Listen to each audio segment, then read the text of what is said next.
Any questions about solar energy for your business or for your home?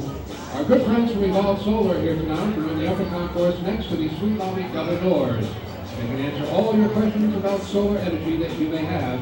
At Evolve Solar, your information table on the upper concourse behind Hope Lake near the suite lobby double doors.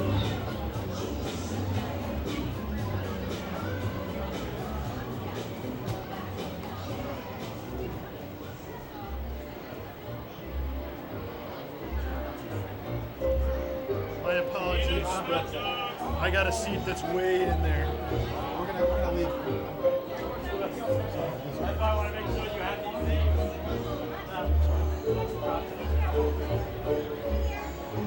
Peanuts and hot dogs. Get your peanuts and hot dogs here. Peanuts and hot dogs.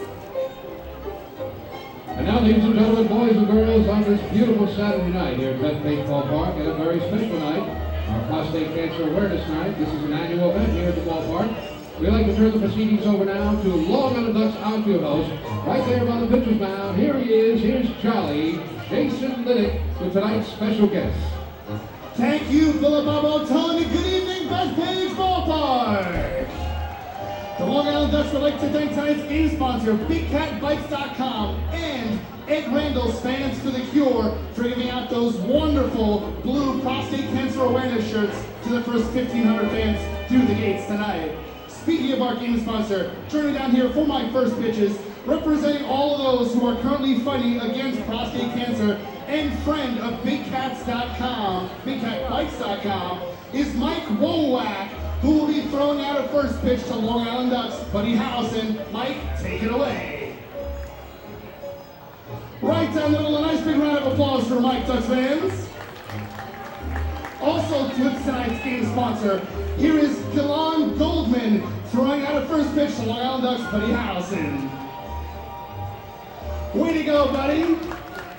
And last but certainly not least, here he is, Ed Randall, with Ed Randall's Fans for the Cure, throwing out to Buddy Howson. Let's have one more nice big round of applause for all three of our first pitches here tonight, Ducks fans.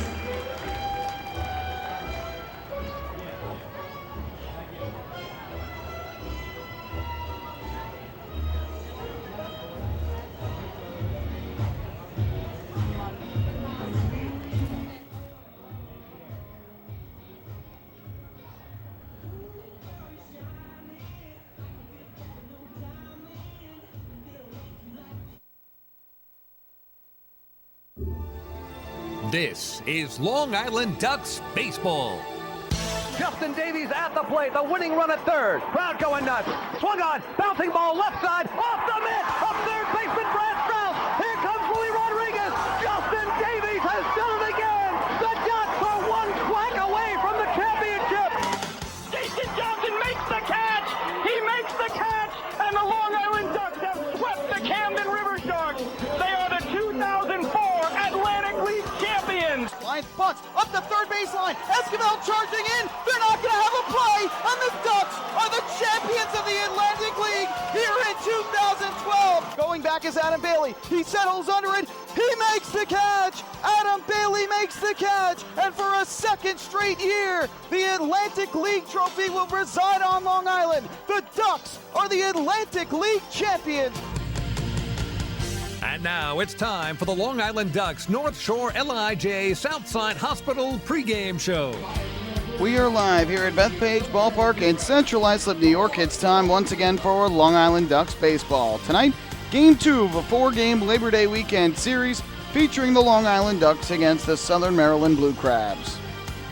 Well, good evening, everybody. My name is Michael Pollack. I'll be bringing you the play-by-play for all of tonight's action as these two teams reconvene here at Bethpage Ballpark after what was a marathon of a game last night. Started at 6:38, did not end until 11:33 p.m., a 4-hour and 55-minute affair between the Ducks and the Blue Crabs. It took 16 innings to decide a winner, And ultimately, it was the Blue Crabs on a 2-out RBI single in inning number 16 from Grant Zawatsky that proved to be the difference, and Southern Maryland won the game by a count of 5-4. So with the win for the Blue Crabs and the Ducks' loss, Long Island now sits 2 games in back of the Somerset Patriots in the Liberty Division standings. Somerset winning last night down in Sugar Land 11-4 in 11 innings, and the Bluefish ended up losing to the York Revolution 10-6 on a walk-off grand slam by Salvador Paniagua. So, although the Ducks are now 2 games in back of the Patriots, the Bluefish are now 3 games behind Somerset, and that is big because, again, the Ducks or the Patriots win the second half in the Liberty Division. The Ducks get into the postseason, Somerset winning in the first half. And if they win again, a wild card scenario comes into play. The Ducks are 74-50 overall this season. They have the best overall record of any non-playoff team thus far in the Atlantic League. And so they would get into the playoffs if Somerset were to win or if they themselves were to win in the second half. We'll recap yesterday's game for you, and then a little bit later on a preview of the pitching matchup for tonight's game. And then the first pitch from Bethpage Ballpark. We'll give you the recap after this here on the Ducks flagship radio station, 103.9 FM LI News Radio, and the Ducks official YouTube channel. Hey fans, this is Kevin Byers, manager of the Long Island Ducks, and you're listening to Ducks Baseball on Long Island's home for news, traffic, and weather, 103.9 LI News Radio. North Shore LIJ Southside Hospital in Bayshore is the healthcare heart of our community. We provide outstanding healthcare right here at home with centers of excellence in cardiology, orthopedics, neurosciences, women's health services, and much more. Experience counts, and North Shore LIJ Southside Hospital has been around for nearly a century of care. For more information, please call 631-968-3000 or visit us on the web at www.nslij.com. Can't get enough of the Long Island Ducks? Well, now you can get even more inside info on your favorite hometown team through Facebook and Twitter. The Ducks are constantly updating fans through social media with scores, transactions, ballpark promotions, and much more. You can even win great prizes. All you'll need to do is make a free account on Facebook and Twitter, and then visit us at facebook.com/LIDucks and twitter.com/LIDucks. Think you're Long Island's biggest Ducks fan? Get connected now.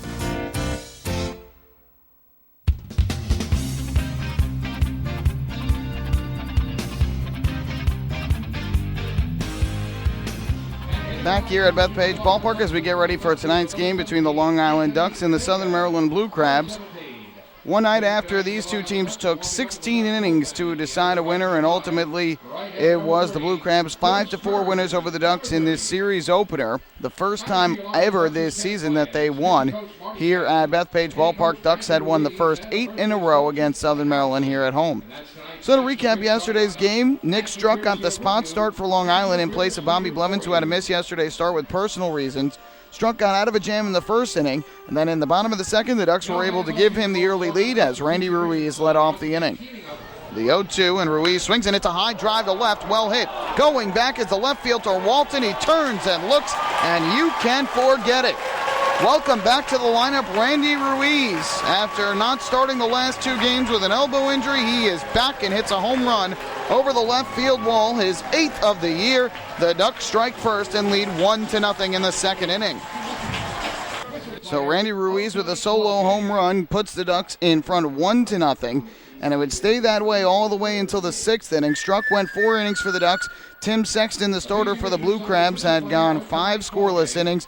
And in the top half of the 6th inning, Patrick Kreider was in his second inning of relief. He walked Casey Stevenson to open the inning.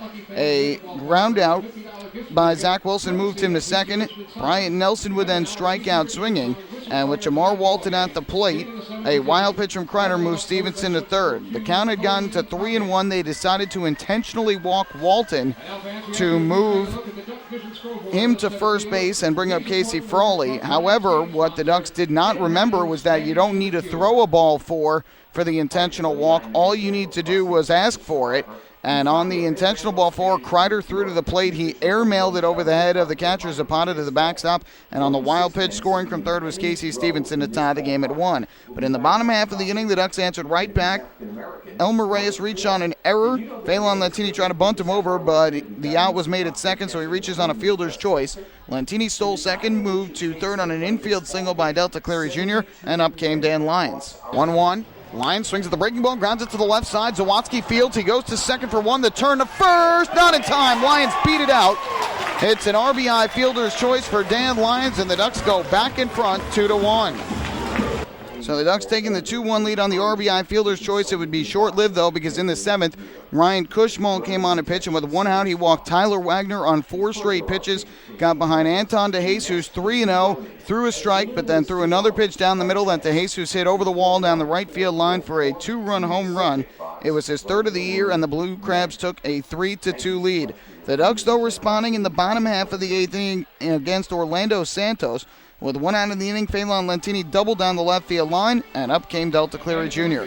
Looks to second, deals to the plate. Cleary Jr. swings, lines one into shallow center field. DeJesus on the run. It'll drop in a base hit. Lentini around third trying to score. Here's the throw to the plate, not in time.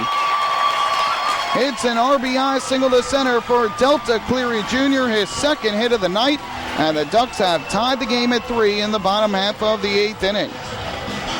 So Delta Cleary Jr. with the RBI single makes it an 8-8 game. Neither side scored in the 9th inning. Makes it, a 3-3 game. Neither side scored in the 9th, and then in the top of the 10th, into the game came lefty J.C. Romero. With one out in the inning, Casey Stevenson hit a soft hit single to right. Zach Wilson followed with a walk, and then after a ground out to first, Jamar Walton reached on an infield single to the third base side of the mound.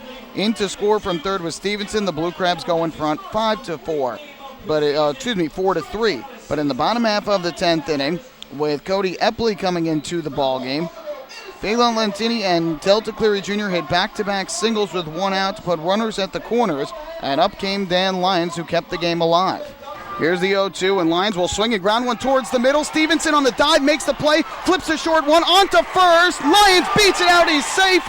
In to score from third on the play is Lentini. It's an RBI fielder's choice. The ball game is tied at 4. And now the Blue Crabs are going to argue here with first base umpire John Grosso. They believe that Lyons should be out. The argument, though, to no avail as Lyons beat it out for an RBI fielder's choice. Ducks tying the game at 4, and then both sides would lock in as Sergio Perez would throw 3 scoreless innings for the Blue Crabs. And then first 2 scoreless innings from Chris Bodishbaugh. On the other side, Mario Checo threw a scoreless inning, and then Chris McCoy came in the 12th and threw 4 scoreless innings to start off his appearance. But in the 16th inning, he hit the first batter of the inning, Tyler Wagner. A sac bunt moved the runner to second. A walk to Fred Lewis put 2 on, and then Casey Stevenson loaded the bases with a single to right. McCoy was able to strike out Zach Wilson, but with 2 strikes and 2 outs, Grant Zawadzki grounded an RBI single up the middle that put the Blue Crabs in front 5-4. Chris Bodishbaugh threw a 1-2-3 inning in the bottom of the 16th, and in fact, between Perez and Bodishbaugh, the final 18 Ducks batters were retired in order in the game, and the Blue Crabs won the game 5-4. Chris Bodishbaugh, the win, improved to 1-0. The loser, Chris McCoy, falls to 0-1. Again, the game took 4 hours and 55 minutes in front of 5,064 fans here at Bethpage Ballpark. It was certainly a wild one last night. Should be another fun one here tonight as the Ducks have taken the field. They're wearing special blue jerseys tonight as part of Prostate Cancer Awareness Night.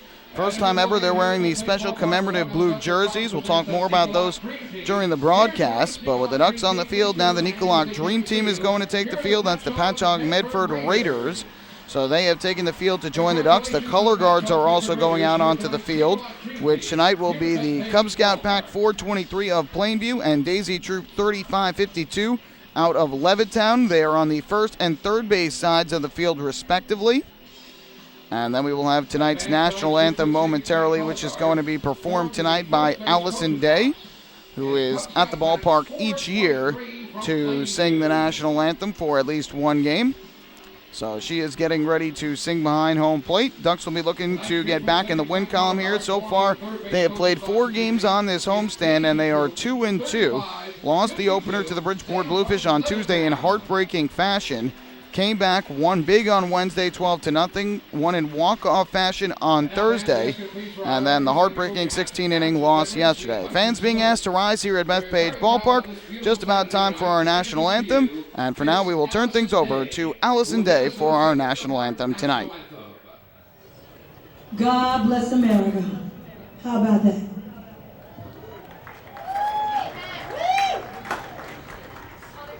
Oh, say, can you see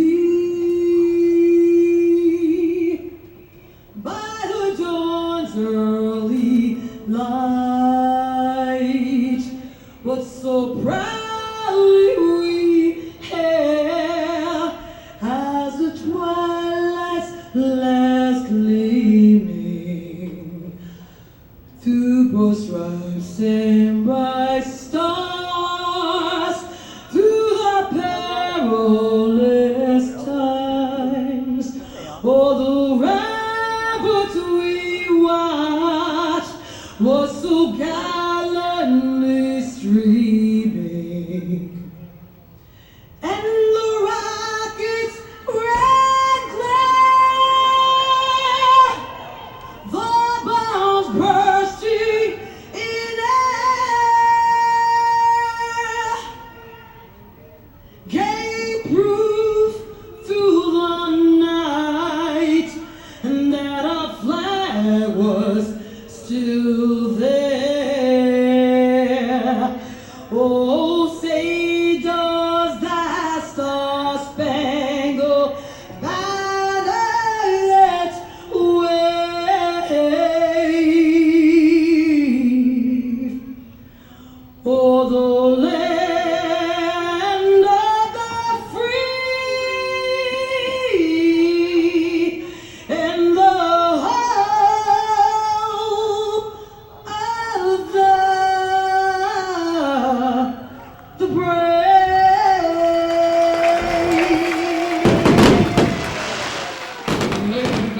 Allison Day with tonight's national anthem here at Bethpage Ballpark. We'll take a break. When we come back, the starting lineups in the first pitch between the Long Island Ducks and the Southern Maryland Blue Crabs.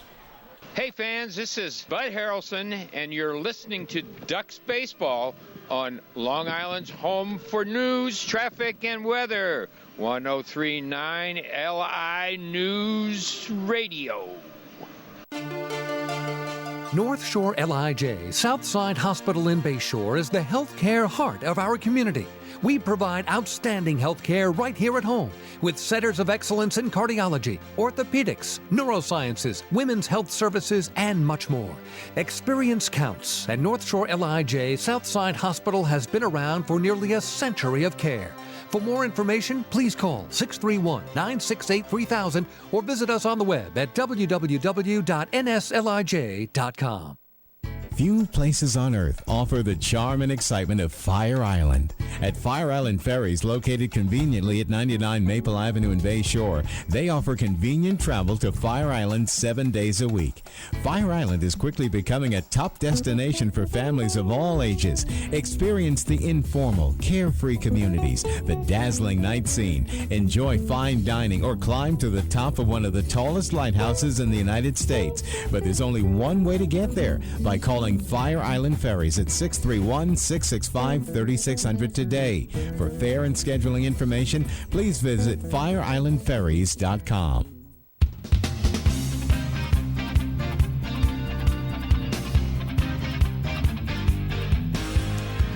Michael Pollock back here with you at Bethpage Ballpark as we get ready for tonight's game between the Ducks and the Blue Crabs. Right-hander Bruce Kern on the mound for the Ducks, who is making his 11th start of the year, 37th appearance. He is 7-5 with a 3.43 ERA, coming off of a quality start against the Blue Crabs in Southern Maryland, but one in which he suffered the loss in. And here's the lineup that he will face tonight for the Blue Crabs, who are managed by Stan Clyburn. Anton DeJesus sits in the leadoff spot tonight, with Fred Lewis getting a night off. DeJesus will play center field. Casey Stevenson gets the half day as the DH and bats second. Zach Wilson at first base hitting third, and in the cleanup spot is the catcher, and that is Craig Maddox. Brian Nelson is the second baseman. He will hit fifth. Jamar Walton in left field bats sixth. The seven hitter is the shortstop Casey Froley. Hitting eighth and playing right field Tyler Wagner.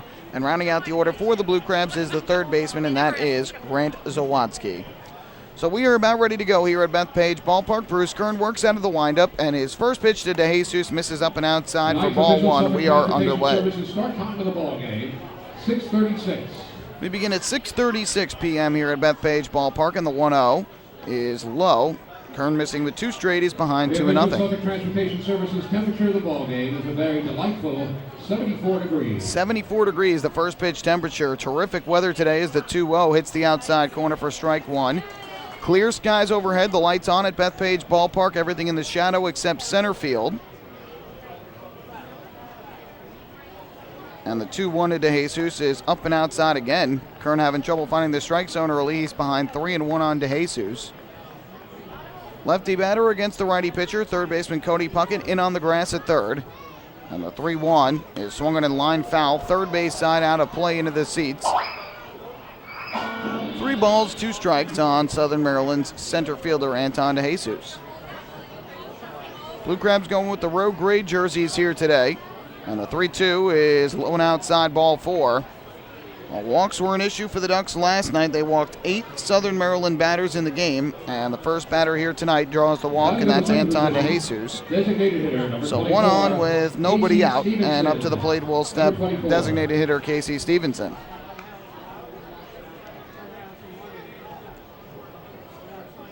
Stevenson swinging from the left side.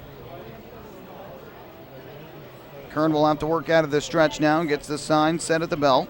Now up to the right side of his face in the first pitch. Stevenson takes a fastball over the outside corner for strike 1.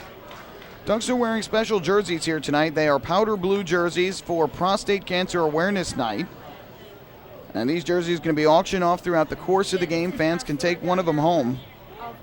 If they win the bidding on one of the jerseys, the 0-1 is just a little bit low. Leaving the count at one ball and 1 strike.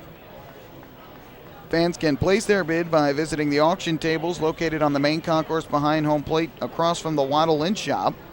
Bidding starts now and it will go through the end of the top of the 7th inning. The 1-1 is low. Kern missing with the fastball downstairs. It's 2-1. Bid started at $75. They will increase in minimum $10 increments. And the winning bidders will get to take home one of these game-worn Prostate Cancer Awareness Night jerseys. 2-1 pitch. That misses low and outside, and Kern again is behind here. 3-1. Ducks dugout asking home plate umpire tonight, Frank Urilli, where the pitch was, and he is telling them that it was low and outside. So the count is full at count is 3-1, excuse me. DeJesus leads at first, nobody out. Here's the 3-1. Runner goes, pitch is lifted in the air, foul. Third base side out of play. Just like the last at bat, Kern fell behind 3-1, got a foul ball. And now with the count 3-2 out, to think DeJesus will be going again. Righty pitcher against the lefty hitter. Southern Maryland's lineup often full of lefties or switch hitters. 3-2. DeJesus goes and Kern deals, swung on and missed. Strike 3. The throw down to second base is not in time. Looked like Blank was a little bit delayed there on the throw down to second. Either way, it is a strikeout for Kern, first out of the inning. And a stolen base for Anton DeJesus. For DeJesus, his 10th steal of the year in 12 attempts. Number 29, Zach Wilson. Number 29. So DeJesus to second base with 1 away. And up to the plate steps the first baseman, Zach Wilson, batting from the right side. Nice job by Kern to get the strikeout after falling behind 3-1. Here's his first pitch to Wilson. Kern kicks and fires, and Wilson swings, fouls this one back to the screen. And the count 0-1. Jersey's very similar of a look to what was the case on Tuesday night, which was Breast Cancer Awareness Night, except those jerseys, of course, were pink for Breast Cancer Awareness Night. The Prostate Cancer Awareness, an annual event here at Bethpage Ballpark. Ed Randall's Fans for the Cure is in attendance tonight. Here's the 0-1. Line drive foul back to the screen, almost the exact same spot. And it's 0-2 Wilson. Ed Randall himself, who is a survivor of prostate cancer and has his own radio show on WFAN Sports Talk 66 here in New York, will join us in the 5th inning to talk about the efforts for Fans for the Cure tonight and why this night is so important. 0-2 the count on Wilson. Kern turns, throws back to second base, and sliding back in safely is DeJesus. The second baseman, Elmer Reyes, had crept in to make the tag. Opposing Kern tonight will be righty John Lester of the Blue Crabs. Here's the 0-2. Breaking ball, just getting a piece of it was Wilson. He chops it foul and broke his bat. Just a little shard of it kind of broke off to the third base side of the batter circle. Actually, a couple shards of it. Jeremy Owens, the third base coach for the Blue Crabs, as well as their hitting coach, comes down to grab some of those pieces of broken bat and give it to the bat boy.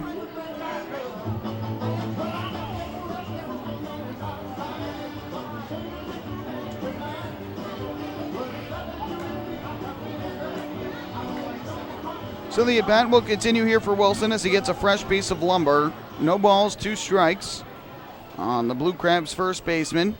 De Jesus leads at second with 1 out. 0-2 pitch upcoming from Bruce Kern. Kicks and fires, and De Jesus takes the fastball outside to run the count to 1-2. Kern has thrown 89 innings this year, 81 hits allowed. He has walked just 23 and struck out 82. Season high in walks was 3, done against this Blue Crabs team here on August the 15th, when he lasted just 5 innings, took a no decision in an 8-6 Ducks win. The 1-2, and Wilson swings and misses for strike 3. Nice breaking ball from Kern, and Wilson way out in front of it. So back-to-back strikeouts for Bruce Kern for the first 2 outs of the inning. And up to the plate will step the catcher and cleanup hitter, Craig Maddox. Blue Crabs catcher, number 8. Craig Maddox, number 8. Defensively for the Ducks tonight, Anthony Vega in left field, Delta Cleary Jr. in center, Phelan Lentini is around in right. On the infield, Cody Puckett at third, Dan Lyons at short, second baseman is Elmer Reyes, Sean Burrows around at first, and behind home plate doing the catching is Mike Blank. For Bruce Kern on the mound. Turning to throw back to second base, and just getting back in was De Jesus. Lyons crept behind the runner at second from his shortstop position and slapped the tag down on the arm, but it was just a hair after De Jesus got his hand back in the bag. Now Kern will deal to Maddox. And the first pitch of the at-bat is a breaking ball that hits the outside corner for strike 1. Mentioned Frank Urilli is the home plate umpire tonight. Around at first base is Matt Chris. And John Grasso is over at third. Maddox hits from the left side. It'll be an 0-1 pitch. Kern deals, and Maddox swings, fouls it off. Third base side, back behind home plate.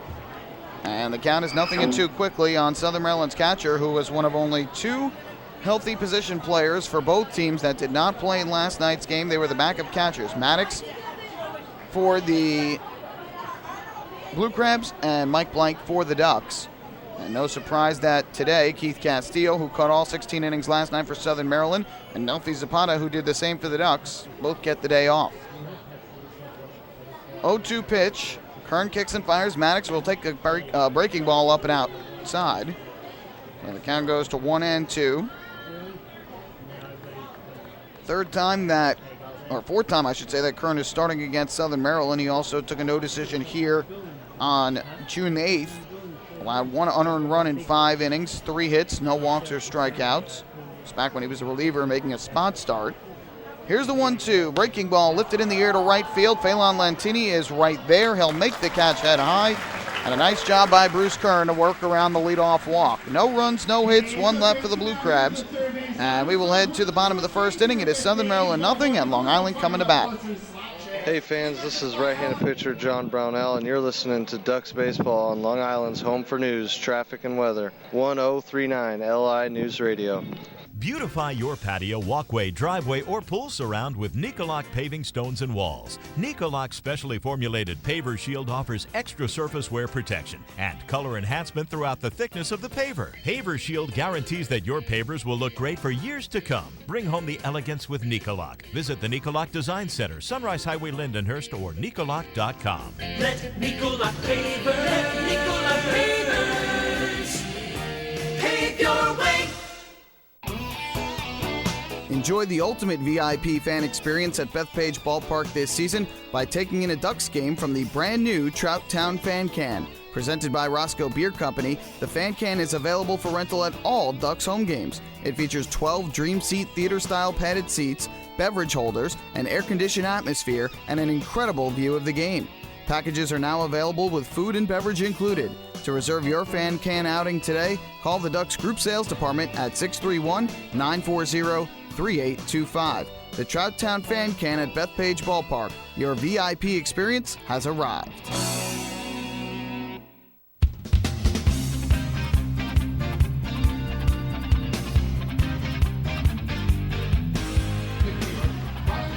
Bottom half of the opening inning, no score between the Ducks and the Blue Crabs. John Lester, the right-hander, is on the mound for the Southern Maryland Blue Crabs tonight. Not the John Lester you're thinking of, the former Red Sox and Cubs pitcher. It is indeed a different John Lester, who spells his name Leicester.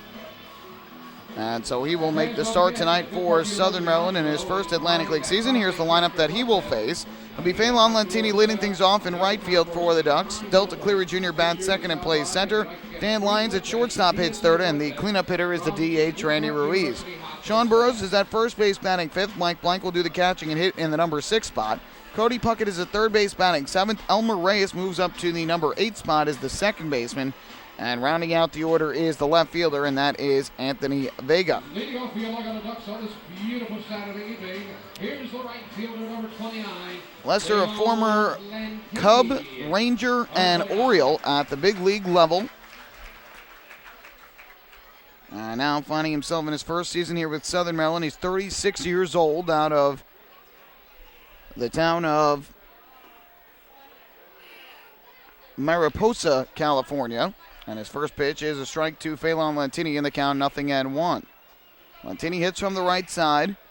And the 0-1 offering is swung on and missed. Breaking ball diving down and away. Lentini quickly behind in the count at 0-2. Wearing the high black socks from the right side of the plate is Lentini.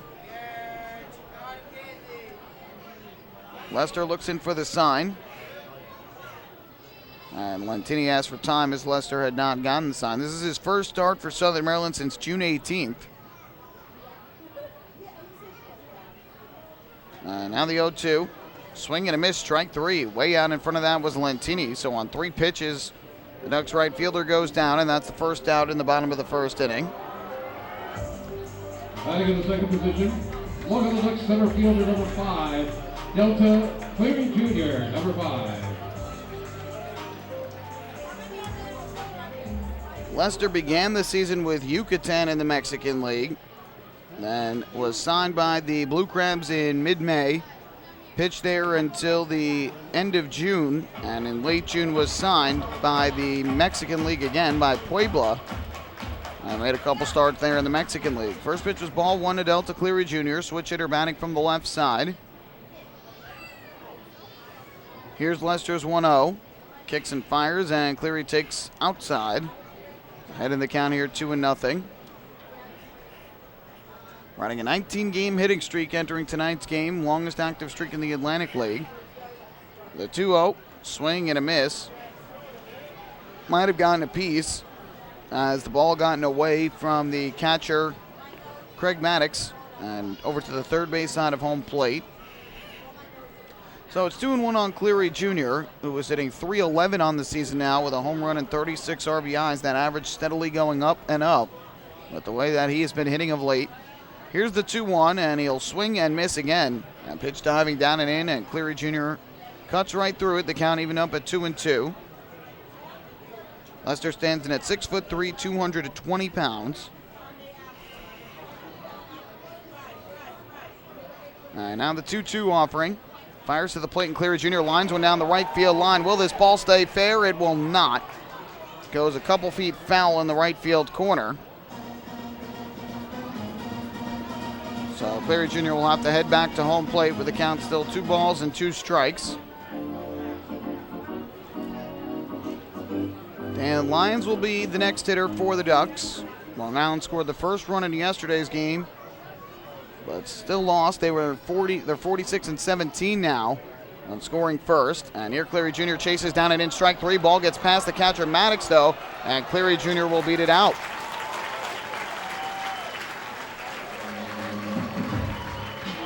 So Delta Cleary Jr. will reach on the drop third strike. So Cleary Jr. will make his way down to first base on the second strikeout for Lester. Dan Lyons, number 12. And with a runner at first and 1 away, up will step the shortstop, Dan Lyons.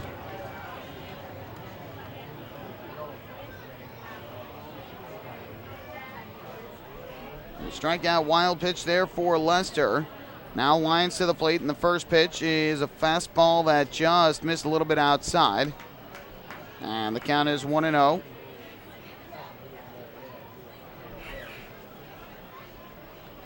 Lions on the year at 302. Lester's 1-0 here is whipped on the ground through the left side, base hit.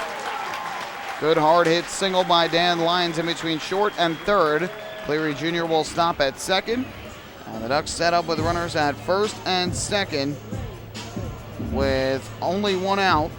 And up to the plate will step Randy Ruiz. The designated hitter, number 50, Randy Ruiz, number 50. That wild pitch on the strikeout by Lester was his first wild pitch of the year with the Blue Crabs.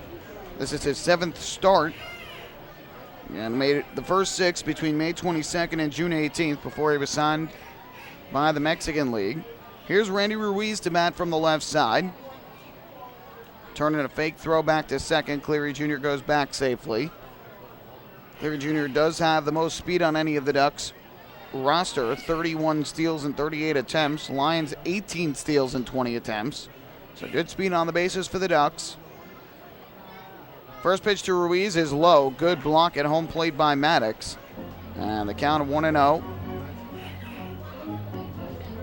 Ruiz in his first at bat last night after missing 2 games as a starter with an elbow injury.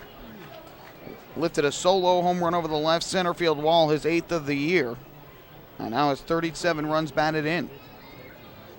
Hitting .332 in his second year with the Ducks. The 1-0 is low outside, backhanded by Maddox. Lester having trouble finding the strike zone here. And the count goes to 2 balls and no strikes.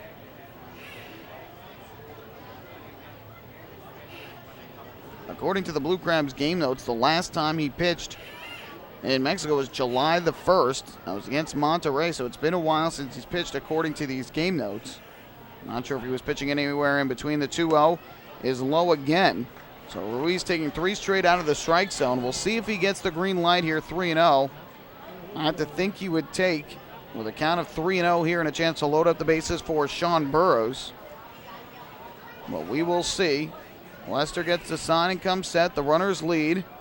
The 3-0 pitch, and it is taken all the way, and it misses low for ball 4. So 4 straight out of the zone from Lester to Ruiz. It's our first walk of the night for the Ducks batter. So it's our first Municipal Credit Union walk with a purpose. Every time a Ducks batter walks, the Quacker Jack Foundation wins. A strikeout wild pitch got everything started. Since then, a single and a walk. And the bases are loaded with only 1 out. And up to bat steps the lefty hitting Sean Burrows, the 5-hitter and first baseman for the Ducks.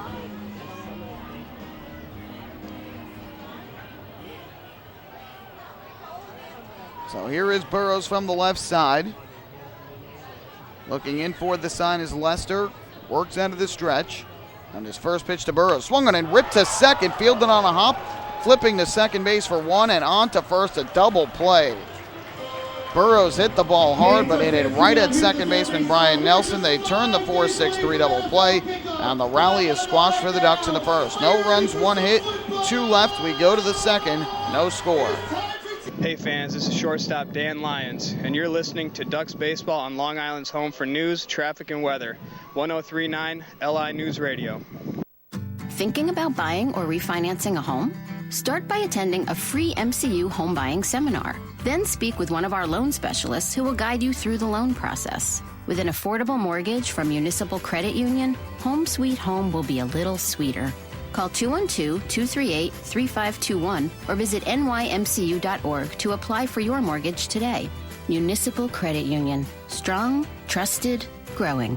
Municipal Credit Union is an equal housing opportunity lender.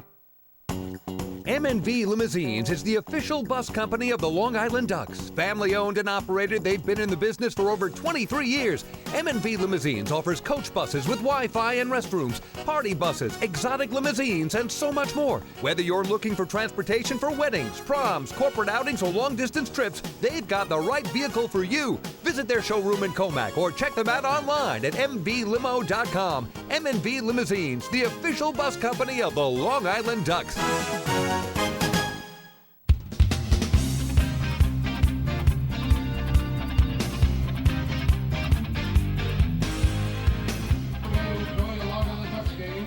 So we go to the second inning here at Bethpage Ballpark with the Ducks still scoreless after Sean Burrows swings at the first pitch following a 4-pitch walk to Randy Ruiz and grounds into the 4-6-3 double play. He hit the ball hard on a line drive that kind of short-hopped the second baseman Brian Nelson, but he stuck with it and converted it into a 4-6-3 double play.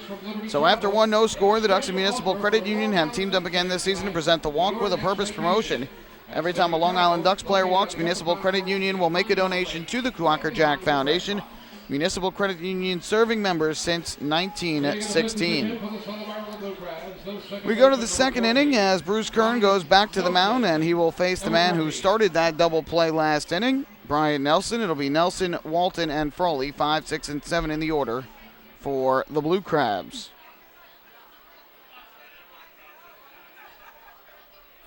So here is Nelson to bat, a switch hitter from the left side, former Long Island Duck. And the first pitch on the way from Bruce Kern is swung in line foul over the screen, back behind home plate. And the count 0-1. Nelson, for the first time in his 22-year professional career, he told me before today's game, last night was the first time ever that he was ejected out of a ball game. Pretty impressive in a long career like that. The 0-1 popped up, left side of the infield, foul territory. Cody Puckett is right near the warning track. He'll make the catch on the grass to retire Nelson for the first out. One away in inning number 2. He had gotten ejected in the 6th inning after striking out on a pitch that he intently believed that he fouled into the dirt. But home plate umpire Tom Major said it was caught by Zapata for the 3rd strike. Had a lengthy discussion, and then as he was walking back to the dugout, still seemed to be uttering some words, and that's when Major threw him out of the ball game. And according to Nelson, he was just asking Major to have the other umpires discuss it, have him take another look with the other umpires. Line drive to left center by Walton is going to drop in for a base hit. Cleary Jr. over to cut it off, and he'll fire it back in. So there's the first hit of the night for Southern Maryland. A 1-out single to left center by Jamar Walton, the 6th hitter. Position, shortstop, number 4. So 1 on, 1 out. That'll bring up the shortstop, Casey Frawley. Ultimately, Major said that they didn't need to discuss it together. I guess that is what upset Nelson and why he was still uttering some words when he finally went back to the dugout, but must have said the magic word, although Nelson did not think he said anything and got thrown out of the game. First pitch coming to Casey Frawley. Kern deals, and the fastball misses up and inside, ball 1. Kern walked Anton DeJesus to open the game, but came back with 2 strikeouts and a flyout to get out of trouble. 1 on, 1 out here. It'll be a 1-0 to Frawley. From the stretch, Kern kicks and fires, and this is swung and popped up in the air to right field.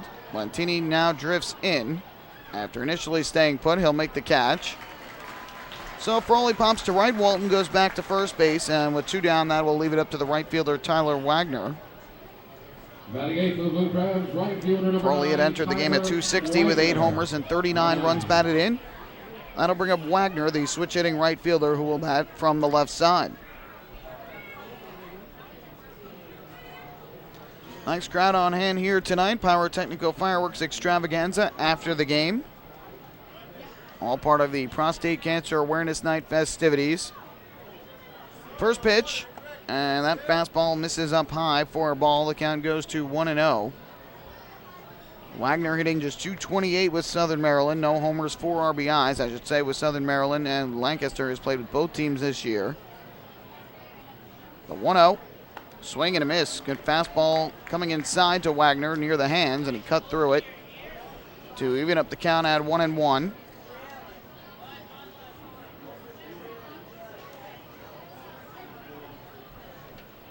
Wagner originally was with Southern Maryland, traded to Lancaster, and then came back to Southern Maryland on July the 18th. The 1-1 popped up left side of the infield again. Drifting over along the line, Cody Puckett. Ball comes back fair, and he ends up making the catch in fair territory to retire Wagner, and Kern works another scoreless inning in the second. No runs, 1 hit, 1 man left for Southern Maryland. We head to the bottom of inning number 2. No score between the Ducks and the Blue Crabs. Hey fans, this is closing pitcher Ryan Cushball, and you're listening to Ducks Baseball on Long Island's home for news, traffic, and weather, 103.9 LI News Radio. The results are in. Thousands of PSEG Long Island customers participated in our energy efficiency programs, saving nearly $35 million. Being energy efficient helps our environment too. Together, we've eliminated 21,000 cars worth of emissions in 2014. Thank you, Long Island. We're all making a difference. Discover how we're improving every day to bring you better service at www.pseglyny.com/efficiency. Have your birthday at the ballpark this season and celebrate with the flock. Kona Ice birthday party packages with the Long Island Ducks are now available. Each package includes 10 box seats, a commemorative birthday t-shirt and autographed baseball, a pizza and Kona Ice party in the Hebrew National Picnic area, and so much more. Best of all, the birthday child will stand on the dugout while the entire crowd sings happy birthday. Reserve your party today by calling the group sales department at 631-940-3825. Kona Ice birthday parties with the Long Island Ducks, a once-in-a-lifetime experience.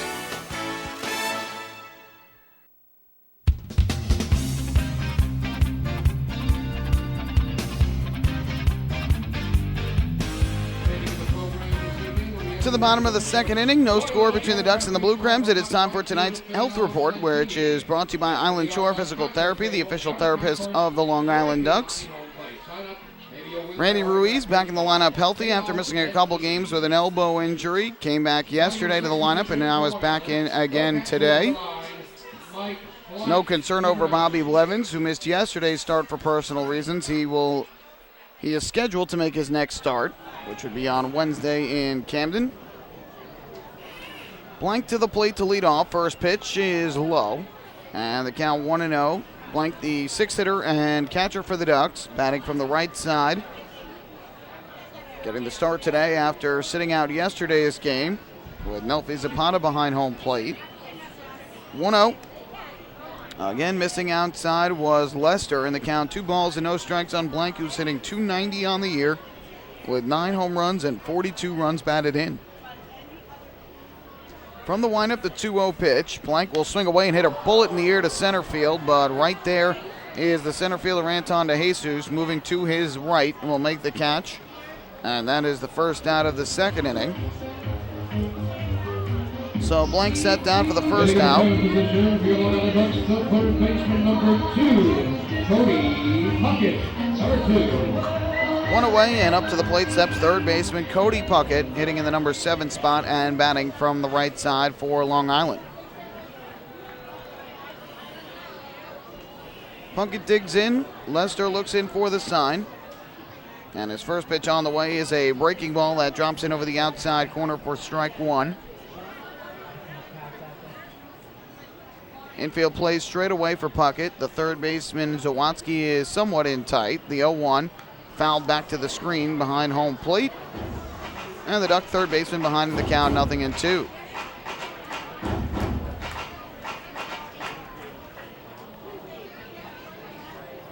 Each team with a hit here in the early going, but neither side has scored yet. And now the 0-2 from John Lester. Swung and it popped up foul behind the plate. Puckett chasing way up and out of the zone.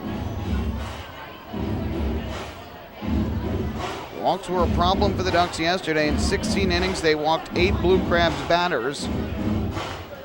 And they themselves only walked once. Here's the 0-2, and Puckett takes low this time. Missed down and away to run the count to 1-2. Especially hurt the Ducks in the latter innings. Give credit where credit is due. The Blue Crabs pitchers were throwing strikes for the most part. Ducks had the final 18 batters that they sent to the plate yesterday retired. 1-2. Ground ball up the third base line, just foul. Puckett trying for the extra base hit down the line, but just missed, and the count stays at a ball and 2 strikes.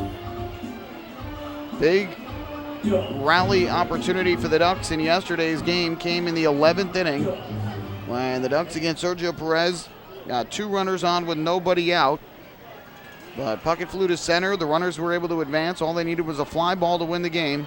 But Anthony Vega struck out, and Elmer Reyes popped out to the catcher to end the threat. 1-2 here is grounded to short. Casey Frawley charges in, fields and throws to first in time for the out. So Puckett set down for out number 2. That will leave it up to the second baseman, Elmer Reyes.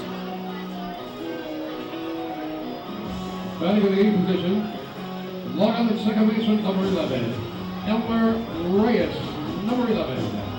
Ducks offense of late has been very streaky. They are leading the Atlantic League in attendance. They are leading in attendance, but they're also leading in batting average. And the first pitch to Elmer Reyes is in for a strike. In the first two games of this homestand, they had 8 runs in the opener, 12 runs in the second game, but since then they only had 3 and 4. In the following two games, the 0-1 ripped on the line, just foul, first base side. And Reyes now behind 0-2. And at times they look like everybody just is hitting the ball well, picking up hit after hit, and at other times they are struggling, especially with runners in scoring position. Although the first inning where they had the bases loaded, 1 out, and Sean Burrows swung at the first pitch and grounded into a 4-6-3 double play. Here's the 0-2 from Lester to Reyes, and he will swing and pop this one up. Foul territory on the third base side. Maddox sheds the mask, makes the call, and makes the catch. And Elmer Reyes retired on a 1-2-3 second inning for Blue Crabs right-hander John Lester. We'll take this game to the third inning here at Bethpage Ballpark. Blue Crabs nothing and the Ducks nothing. Hey fans, this is first baseman John Griffin, and you're listening to Ducks Baseball on Long Island's home for news, traffic, and weather. 1039 LI News Radio.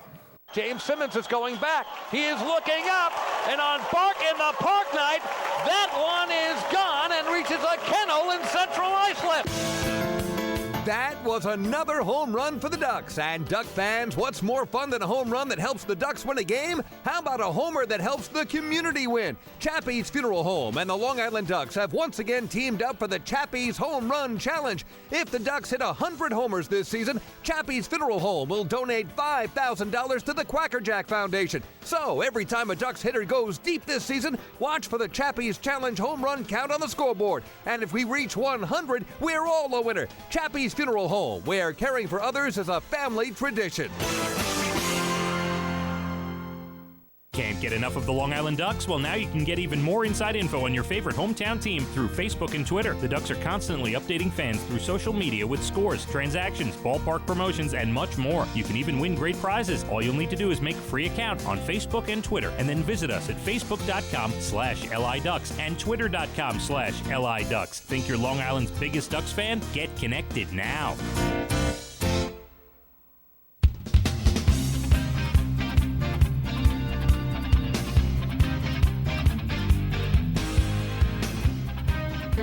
Back at Bethpage Ballpark, we head to inning number 3 with the Ducks and the Blue Crabs scoreless here on Long Island.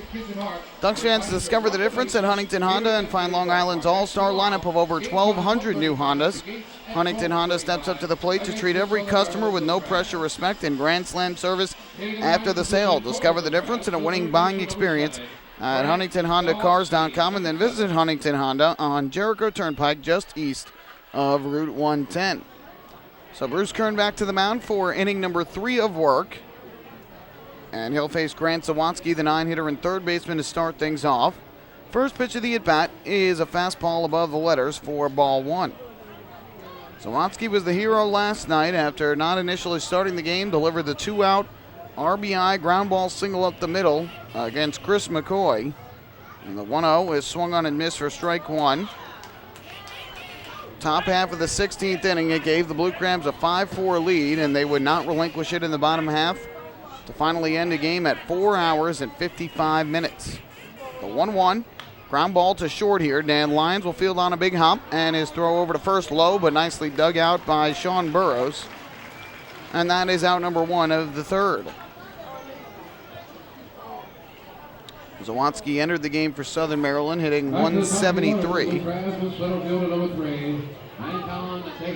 So with the 1 away, it'll be Anton DeJesus back to the top of the order for Southern Maryland. Yesterday hit in the 9th spot and hit his 3rd home run of the year. First pitch on the way from Kern, and DeJesus takes the fastball up high for ball 1. Jesus drew a walk in the first inning, stole his 10th base of the year, but was stranded at second.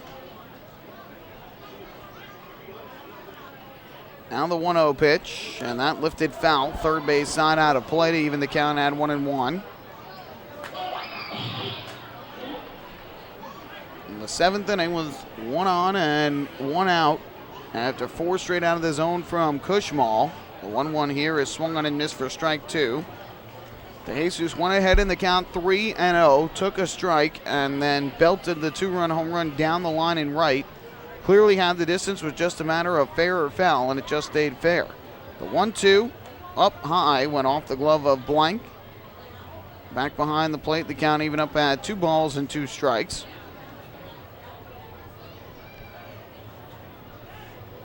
Ultimately ended up being lost in the shuffle with how the game played out, but at the time was a big hit for Southern Maryland.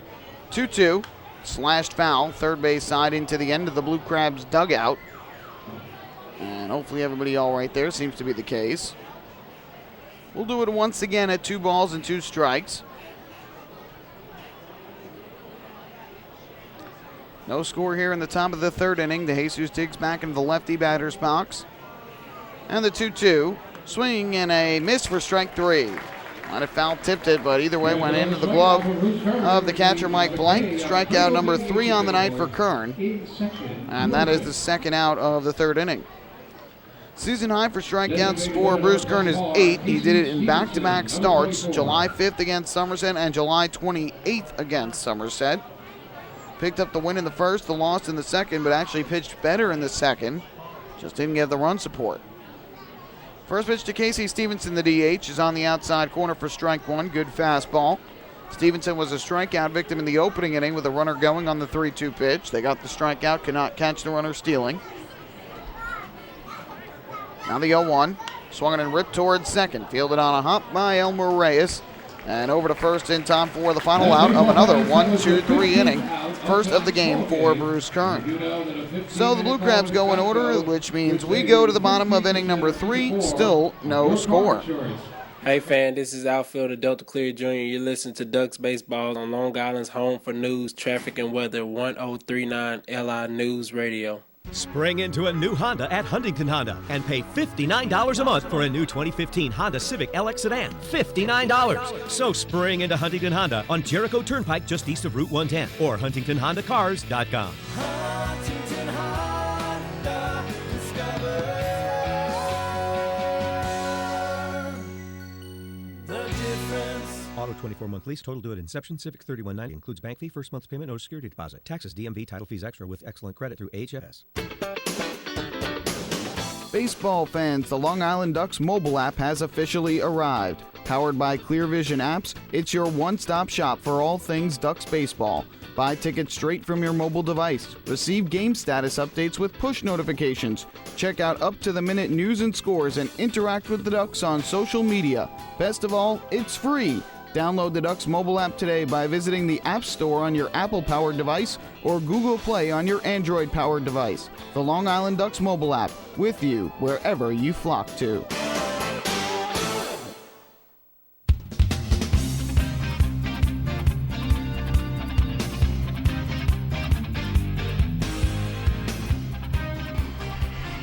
To the bottom of the 3rd inning we go. No score between the Ducks and the Blue Crabs. And when Casey Stevenson bounced to second base to end the top half of the 3rd inning, that was the 15th out of tonight's ball game.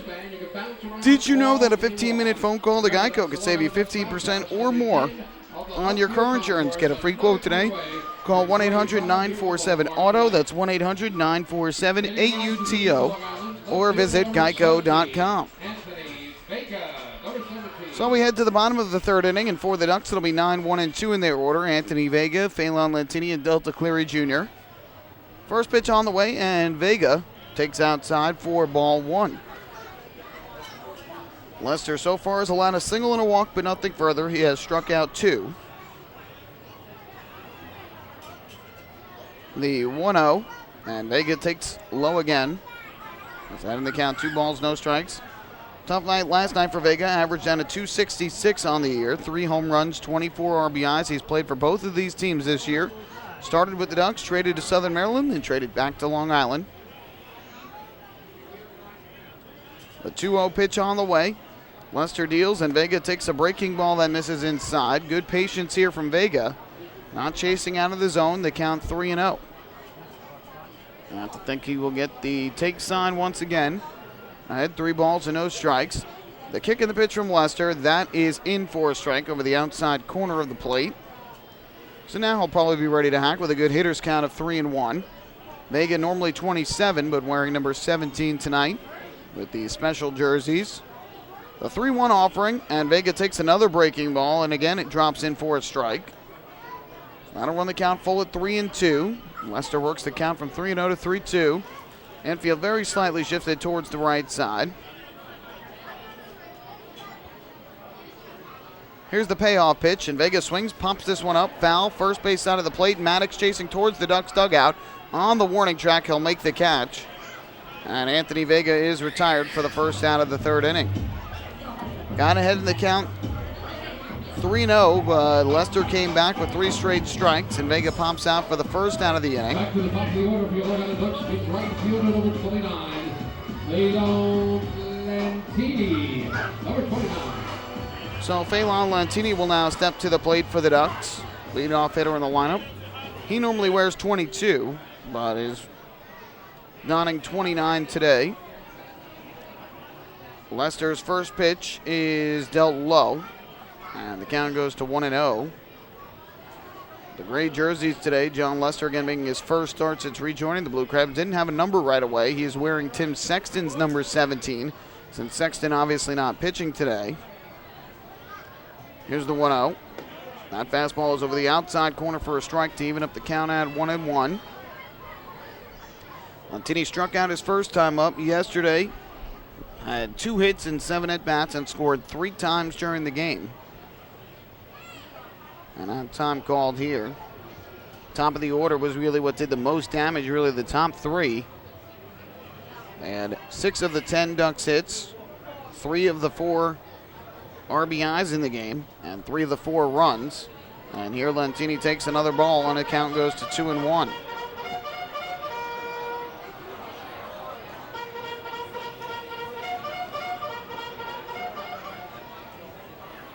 From the windup, Lester, glow over his head, deals to the plate. The 2-1 is swung and grounded to the left side of the infield. The shortstop, Casey Frawley, will fire over to first to retire Lantini.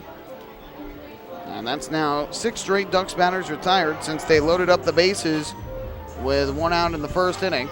With 2 down, that'll leave it up to Delta Cleary Jr. Delta Cleary Jr., number 5. Cleary Jr. struck out his first time up, but was able to reach base on what has now been ruled a pass ball. Initially a wild pitch, scoring has been changed to a pass ball on catcher Craig Maddox. First pitch here is taken low, and the count goes to 1-0 on Cleary Jr. 311, a home run, and 36 RBIs on the year. The lone homer coming in Sugar Land, Texas. The 1-0 is over the outside corner for a strike to even up the count at 1 ball and a 1 strike. Third baseman Zawatsky is in tight at third. Lester kicks and deals to the plate. Cleary Jr. lines one down the left field line, slicing foul and into the seats. So Lester's ahead at 1-2. Cleary Jr. in his first season with the Ducks. Did not start the year with the team, but joined in May. And the 1-2 is low outside. Count even up at 2 balls and 2 strikes. Cleary Jr. was signed and activated on May 14th. He's been a very good addition to the Ducks lineup since coming here. 2-2 on the way. Kick, the pitch from Lester, and Cleary Jr. lines one into right center field. That is going to get down for a base hit. Around first goes Cleary Jr. He's trying for second. The throw from DeJesus, not in time. That is terrific hustle from Delta Cleary Jr. Saw right away that he had a chance for 2, took the gamble and saw DeJesus was not getting to it quickly. And Delta Cleary Jr. is on at second base with his 17th double of the year. So the hitting streak extends to 20 consecutive games for Delta Cleary Jr. And the Ducks with a runner in scoring position and 2 down for the shortstop, Dan Lyons.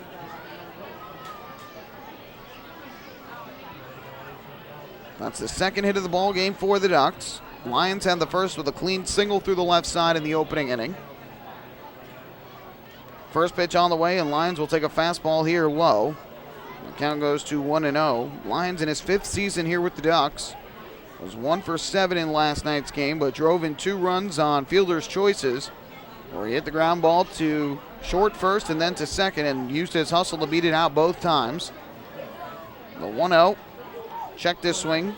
Took low. Count went to 2-1. The first fielder's choice RBI came in the bottom of the 6th after Southern Maryland had tied the game, put the Ducks in front 2-1, and the second came in the bottom of the 10th inning after Southern Maryland had taken a 4-3 lead. Used his hustle to beat out the play at first, barely, much to the chagrin of the Blue Crabs, and it tied up the game at 4. Here's the 2-0 from Lester, and Lyons swings, lifts one in the air to right field. Fairly well hit. Going back is Tyler Wagner, and in deep right he'll make the catch for the final out of the 3rd inning. So Lyons gave it a ride the opposite way, but not deep enough to get over the head of the right fielder Tyler Wagner.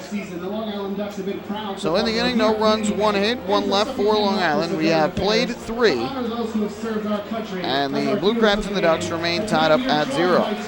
Hey fans, this is relief pitcher Bruce Kern, and you're listening to Ducks Baseball on Long Island's Home for News, Traffic, and Weather, 1039 LI News Radio. Few places on earth offer the charm and excitement of Fire Island. At Fire Island Ferries, located conveniently at 99 Maple Avenue in Bay Shore, they offer convenient travel to Fire Island 7 days a week. Fire Island is quickly becoming a top destination for families of all ages. Experience the informal, carefree communities, the dazzling night scene, enjoy fine dining, or climb to the top of one of the tallest lighthouses in the United States. But there's only one way to get there, by calling Fire Island Ferries at 631-665-3600 today. For fare and scheduling information, please visit fireislandferries.com. Hey Ducks fans, stay up to date with Long Island's hometown team by visiting Quack of the Bat, the official blog of the Long Island Ducks. Quack of the Bat will bring Ducks fans beyond the headlines with in-depth feature articles, breaking news stories, game previews, post-game wrap-ups, and so much more. Interact with the team during the entire season through quotes directly from the players and coaches, as well as exclusive video clips and photos. Check out the blog today at quackofthebat.wordpress.com. Quack of the Bat, the official blog of the Long Island Ducks.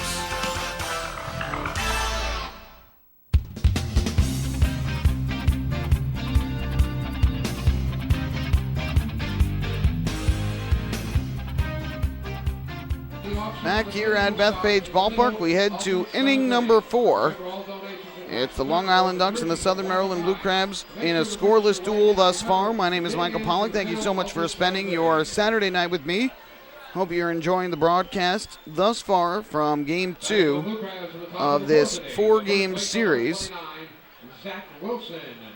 And as we go to the top of the 4th inning, it'll be the 3, 4, and 5 hitters in the order due up for Southern Maryland. Zach Wilson will start things off, and he will be followed by Craig Maddox and Bryant Nelson.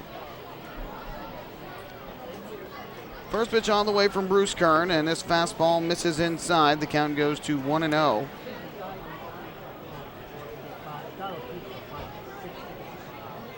Wilson in his first at-bat struck out swinging. And now the 1-0 pitch is swung and ripped into left field. Anthony Vega racing to his right on the run, makes the catch. Nice grab by Anthony Vega. Well struck ball off the bat of Zach Wilson. But Vega able to run over and make the catch, and that is the first out of the 4th inning. It's also time for our 4th inning trivia, where we test your knowledge of the Long Island Ducks, the Atlantic League, and baseball as a whole. Last night, the longest game of the season for the Ducks, both innings-wise and time of game-wise. 16 innings, 4 hours, 55 minutes. First pitch on the way to Craig Maddox, and that misses low and outside for ball 1. The previous high came on May 31st for the Ducks in a 4-3 loss. That game lasted 15 innings, 4 hours, and 35 minutes. 1-0 taken outside for ball 2. The question, against which team was the previous longest game of the year before last night? So who was the Ducks' opponent in that game? We'll let you think about it. We'll give you the answer in the bottom of the 4th inning. 2-0 is ripped into center field. Well hit. Going back, Delta Cleary Jr. on the run. Still racing back in deep left center, and it's off the base of the wall. Maddox will go to second and stop right there, and he is in with a 1-out double. Well, Delta Cleary Jr. is as good as they come out of the outfield, and when the ball was off the bat, Maddox thought that even though it was hit well, you might see him catch up to it, but that ball just kept drifting and drifting despite the wind not even blowing out. And the ball hit off the base of the wall just to the left of the batter's eye, and Maddox has himself his 16th double of the year. So he is at second base. Second hit of the game for Southern Maryland. And with 1 on and 1 out, up steps Bryant Nelson to the plate. First pitch, Nelson will take all the way. It's a fastball strike over the outside corner, 0-1. Nelson in his first at bat pumped up foul to the third baseman, Cody Puckett, in foul territory. Maddox leads, Curtin comes set.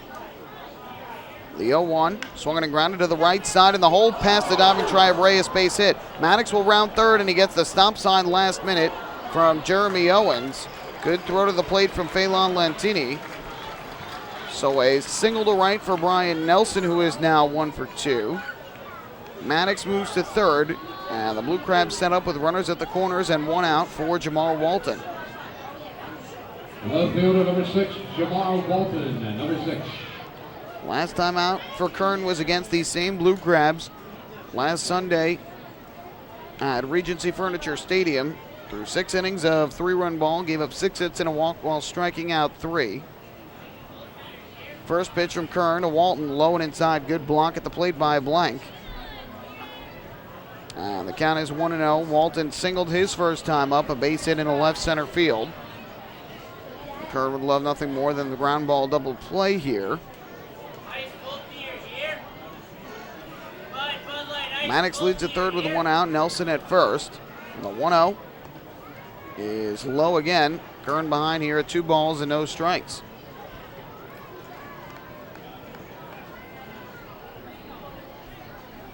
First big rally of the game for the Blue Crabs. They had runners on in each of the first 2 innings, but no big threat. But here, runners at the corners with 1 away. The 2-0 coming to the lefty swinging. Walton is cut on and missed. Good fastball down and in from Kern. And the count is 2-1. Walton yesterday was 1 for 5 at the plate with an RBI. His 36th of the year. That came in the 10th inning. Briefly gave the Blue Crabs the lead before they gave it right back. 2-1. Walton swings, fouls this one off down the left field line. So that evens up the count at 2-2. We'll see if the Blue Crabs can break through for the game's first run here in the top of the 4th inning, or if Kern will be able to hold them and keep this game scoreless.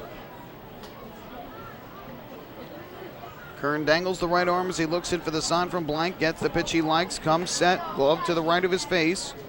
And the 2-2 is low and inside, ball 3. Walton able to take, runs the count full. And another out of the zone would load up the bases with 1 out for Casey Frawley.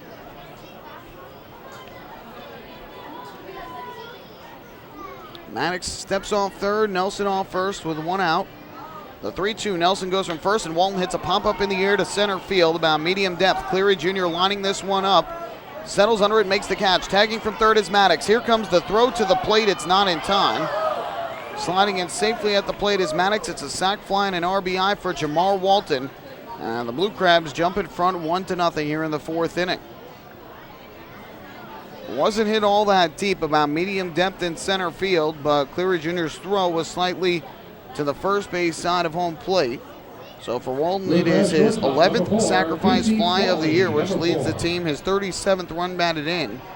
Scoring on the play is Maddox, 16th run of the year. And the Blue Crabs strike for the game's first run. Now runner at first with 2 down. And here is the shortstop, Casey Frawley. First pitch on the way is inside. It hit him. Looked like it either caught him on the side or on the hand, but he seems to be all right as he jogs to first. So a 2-out hit by pitch of Casey Frawley, who had flown out to right his first time up, and now 2 on with 2 out. Right fielder number 9, Tyler Wagner. And it'll be the right fielder Tyler Wagner who will step up to the plate in the 8th spot of the order. So Kern surrenders the first run of the ball game, and now it's up to him to try and avoid any further damage. Wagner will pop out to third in his first at bat. Kern gets the sign and comes set.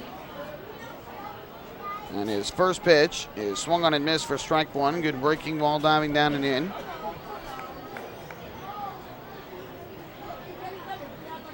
Wagner last night started as the right fielder, was 0 for 5 with 2 runs scored.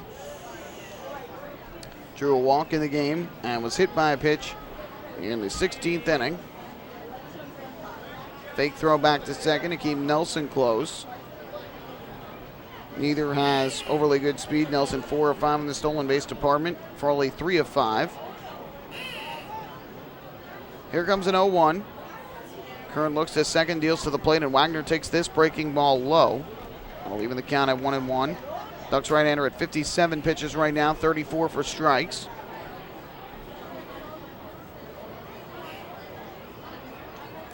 Trying to get out of Dodge here in the fourth with the Blue Crabs on top by a run. 1-1 the count. Kern comes set. Deals to the plate, and Wagner takes another breaking ball downstairs for ball 2. Kevin Baez clopping along with encouragement from the first base dugout.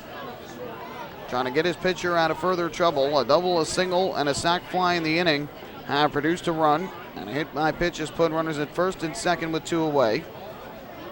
Here's the 2-1 of Wagner. Kern deals. Wagner swings. Ground ball to the right side for Sean Burrows, the first baseman. He will take it to the bag himself. And Wagner retired for the final out of the inning. So Kern avoids any further trouble, but he does give up a run on 2 hits, no errors, and 2 left on base.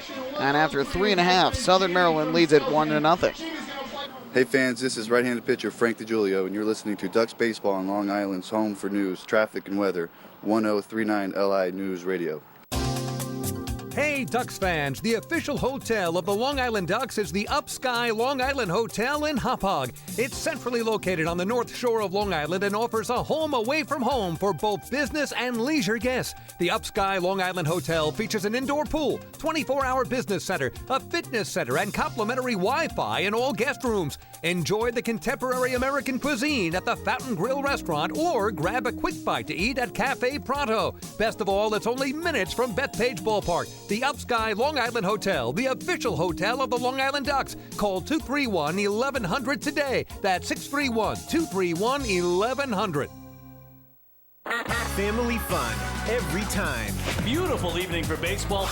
Big action every time. He reaches up, it's gone! Great value every time. And the Ducks have won it 7-1.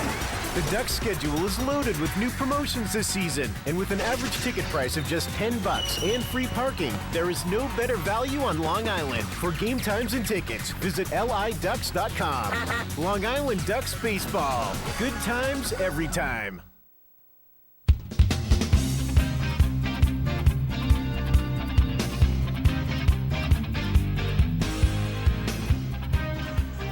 We head to the bottom half of the fourth inning. The Blue Crabs have struck for the first run of the ball game. And now it is time for the answer to our fourth inning trivia, where we test your knowledge of the Ducks, the Atlantic League, and baseball as a whole. We gave you the question in the top half of the inning. And we'll give it to you again here after the first pitch to Randy Ruiz from John Lester. First offering, and Ruiz takes low and outside for ball 1. Last night was the longest game of the year for the Ducks. The previous high came on May 31st in a 4-3 loss. 15 innings, 4 hours, 35 minutes. We wanted to know against which team did that game take place. It was here at Bethpage Ballpark. 1-0 is on the outside corner for a called strike. The answer, the York Revolution. York Revolution won that game in the 15th inning here at the Duck Pond. Here's the 1-1, and Ruiz will take a breaking ball outside and low. So they had 2-1. Drew a walk his first time up in the opening inning. Ducks then followed that up by winning 10 consecutive games as part of a 23-6 month of June. 2-1. Ruiz chops one on the ground here to short. To his left, gobbled up by Frawley, and his throw across to first is in time for the out. So Ruiz is retired for the first out of the fourth inning, and that will bring up the first baseman, Sean Burrows.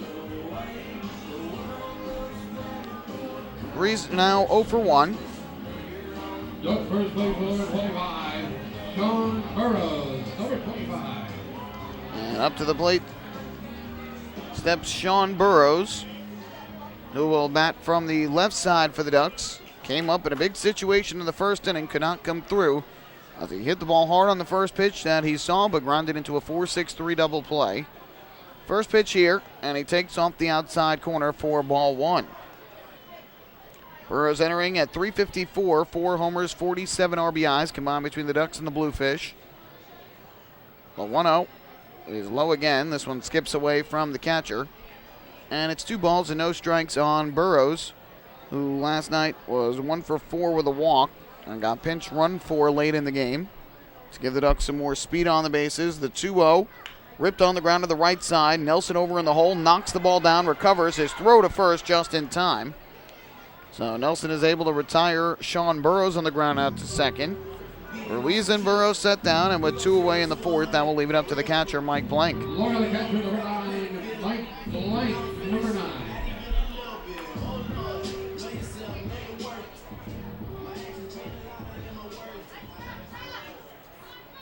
So 2 down, the base is empty for the Ducks, looking to tie this game up.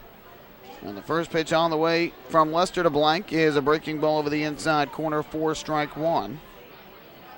Blank in his first at-bat hit the ball fairly well to center, but it was tracked down by DeJesus for the first out of the second inning. And here he swings and grounds one right back to the mound on one big hop fielded by Lester. He'll underhand toss it to first for the out.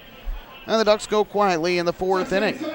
Lester has thrown 4 scoreless thus far for the Blue Crabs. We'll take this game to the 5th. Southern Maryland leading Long Island 1-0. Hey fans, this is pitcher Patrick Kreider, and you're listening to Ducks Baseball on Long Island's home for news, traffic, and weather, 1039 LI News Radio.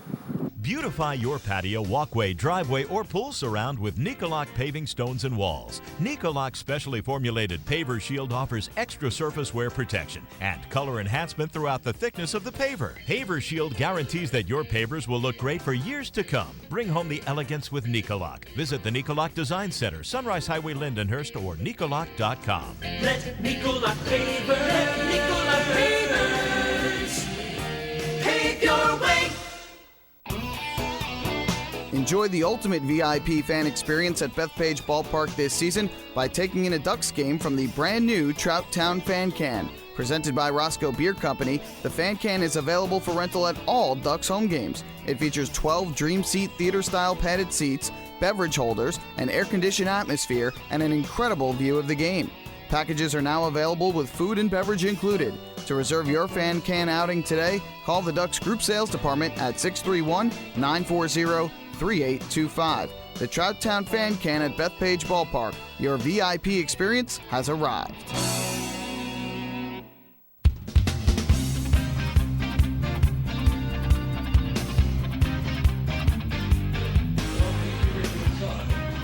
We head to the 5th inning here at Bethpage Ballpark. Blue Crabs 1, Ducks nothing. Ducks fans, don't forget to stop on the Waddle Lynch shop here at Bethpage Ballpark, where exclusive hard-to-find Ducks memorabilia is now on sale. Proceeds benefit the Quackerjack Foundation, the charitable arm of the Long Island Ducks.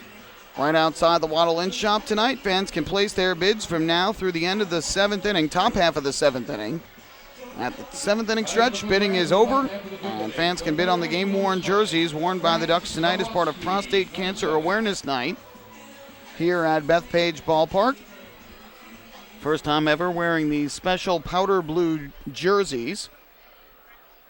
And we are going to be joined here momentarily by Ed Randall, who is here with Fans for the Cure tonight.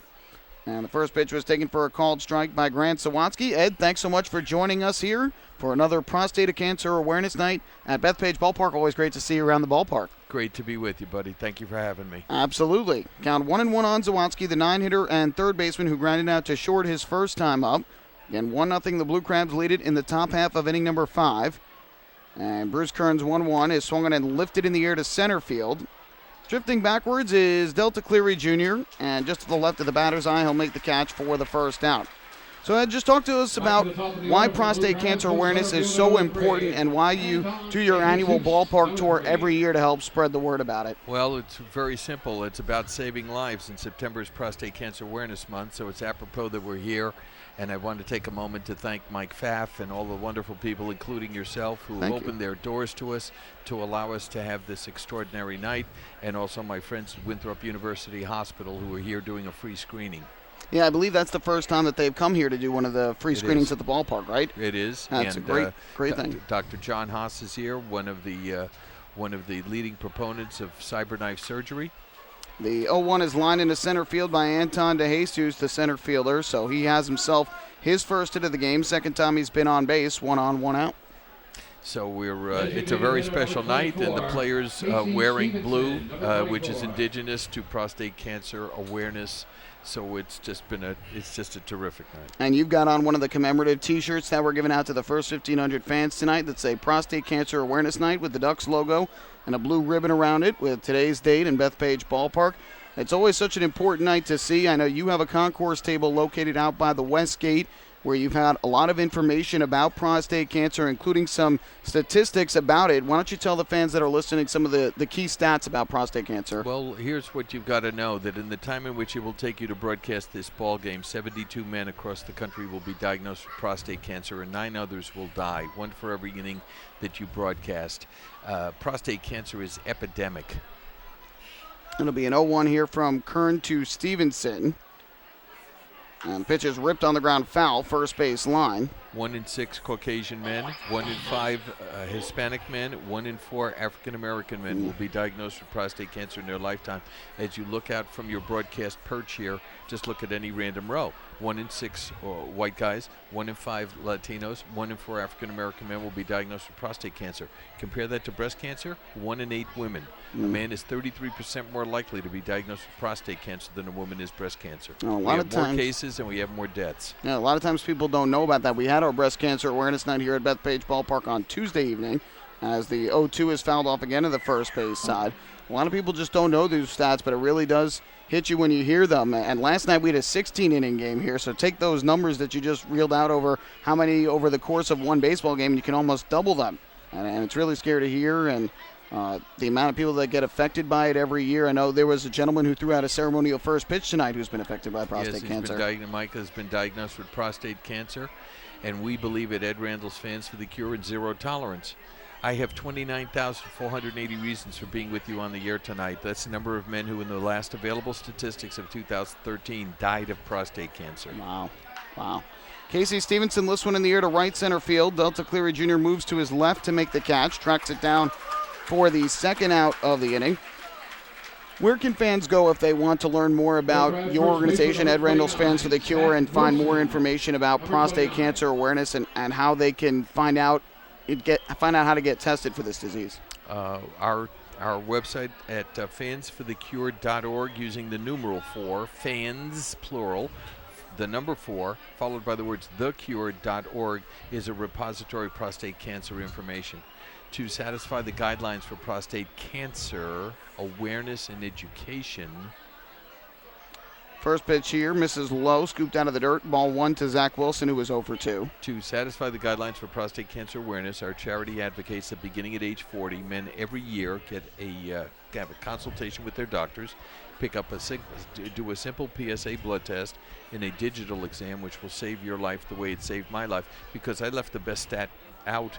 I left it for last. There's a 96 to 97% cure rate if prostate cancer is detected early, and I'm one of those lucky guys. Very true. It is so important to get tested early, and I think one of the things that I was reading that sometimes a lot of people don't realize, a lot of times there are no symptoms I'm for so glad you brought that up, Mike. Here's the deal. On the day in which I was diagnosed, I felt like I feel talking to you right now. I was fine, and that was the impetus for starting the charity. It'll be a 1-1 here to Wilson. Curran deals. Wilson lines one in the air to left center field. Delta Cleary Jr. on the run. Makes the backhanded catch. Nice running grab for Delta Cleary Jr. for the final out of the inning. But you're exactly right there, Ed. Sometimes it goes undetected. When should people go and consult a doctor if there is a symptom that does pop up? What are some of the symptoms they might experience? Well, I can tell you this. Nobody gets symptoms for prostate cancer until they're at stage 4. Nobody wants to be at stage 4. So it's imperative that men take responsibility for their health and go to the doctors every single year, and that men understand that they are loved and they are wanted and they are needed and they are cherished and they have a responsibility to go to the doctors. It's a very important message, and Ed, we're very happy to have you here at Bethpage Ballpark again tonight for Fans for the Cure for Prostate Cancer Awareness Night. It's an important day. It's important to go. Make sure you get tested. It's very simple to do, and it can very well help save your life like it did yours, Ed. Great to see you again here at the ballpark. Thanks so much for coming out. Honored to be with you. Honored again to be with the Long Island Ducks and the wonderful people who have accompanied us tonight for the first time from Winthrop University Hospital. Excellent. Well, we'll head to the bottom of the 5th inning. We're halfway through here tonight. It is the Blue Crabs 1 and the Ducks nothing. Hey fans, this is pitcher Ian Marshall, and you're listening to Ducks Baseball on Long Island's home for news, traffic, and weather. 1039 LI News Radio. Thinking about buying or refinancing a home? Start by attending a free MCU home buying seminar. Then speak with one of our loan specialists who will guide you through the loan process. With an affordable mortgage from Municipal Credit Union, Home Sweet Home will be a little sweeter. Call 212-238-3521 or visit nymcu.org to apply for your mortgage today. Municipal Credit Union. Strong, trusted, growing. Municipal Credit Union is an equal housing opportunity lender.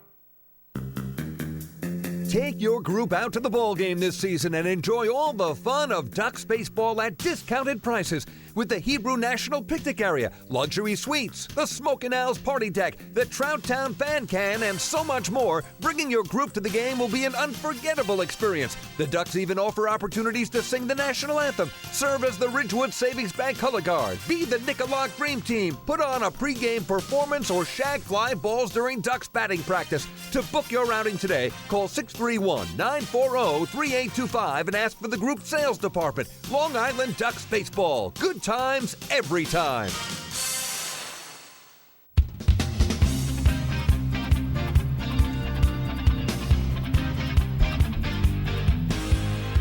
Bottom of the 5th inning, 1-0 the Blue Crabs out in front of the Ducks. Cody Puckett leading things off against John Lester in this bottom of the 5th inning. Took a ball and now takes a breaking ball for a strike, and the count is even up at 1-1. Thank you once again to Ed Randall from Fans for the Cure and Prostate Cancer Awareness Night here at Bethpage Ballpark for joining us and talking about why tonight is so important. 1-1 ripped on the ground, left side, base hit for Cody Puckett. His first hit of the night, and the third for the Ducks. He is on at first with nobody out in the 5th inning. Second baseman, number 11, Elmer Reyes. It's very important to make sure you get tested for prostate cancer, and there's so many places you can go to find out more information. Again, his website, fans4thecure.org.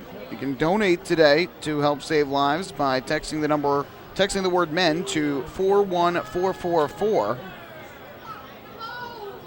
Lots of information on his website about prostate cancer, the stats, and ways to go and get tested. First pitch is taken low for ball 1 by Elmer Reyes. And again, Winthrop University Hospital, Winthrop Urology PC is here tonight doing free blood tests for fans who wish to get tested. I know many have already taken advantage of that here this evening. Great to see on a very nice night, Saturday evening here at Bethpage Ballpark. Puckett leads at first, nobody out. It'll be a 1-0 to Reyes, and he'll take low and outside again from Lester. The count goes to 2-0.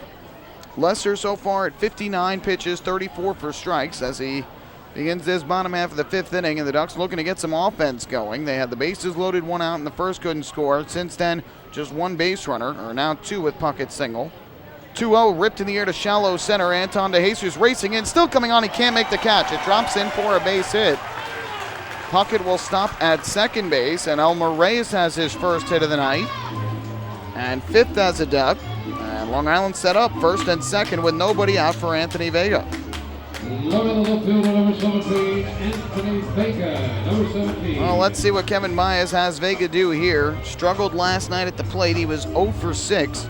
And popped out foul to the catcher his first time up. Have to think he will try and lay down a sacrifice bunt to move the runners into scoring position for Phelan Lentini. Last night he came up with runners at second and third, one out, trying to win the game for the Ducks, but struck out swinging against Sergio Perez. So the runners lead. Vega ready at the plate. First pitch, he squares the bunt and pushes this one back towards the mound. And fielded by Lester, he'll throw to third for the force. So Anthony Vega tries to sacrifice the runners over, cannot get the job done. Just punted it too hard back to the mound, and Lester made the play at third base. So it goes down as a fielder's choice. The runner put out at third base 1-5. So Vega is on at first base. Reyes moves to second. Cody Puckett out at third on the 1-5 force. So Vega cannot get the job done. And now up to the plate is Phelan Lentini with runners at first and second with one away.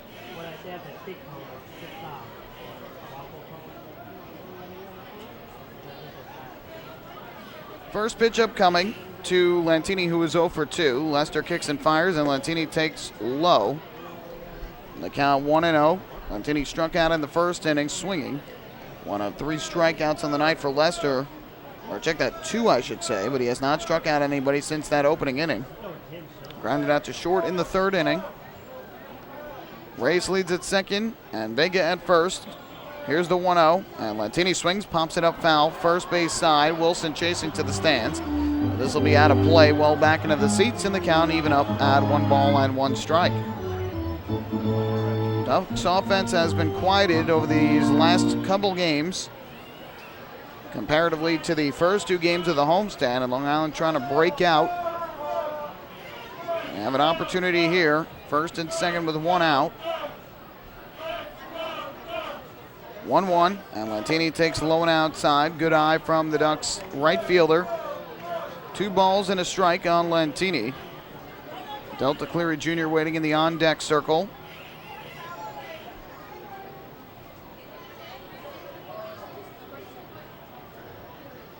Looking in is Lester, working out of the stretch. Gets the sign from his catcher, Maddox. The 2-1, Lentini takes low. Good block at the plate. Anthony Vega danced a little bit too far off at first. Fortunately, no throwback over there. He had started to dance a bit when he saw the ball in the dirt and then realized Reyes was going nowhere. 3-1 count, and another out of the zone would load up the bases with 1 away for Delta Cleary Jr.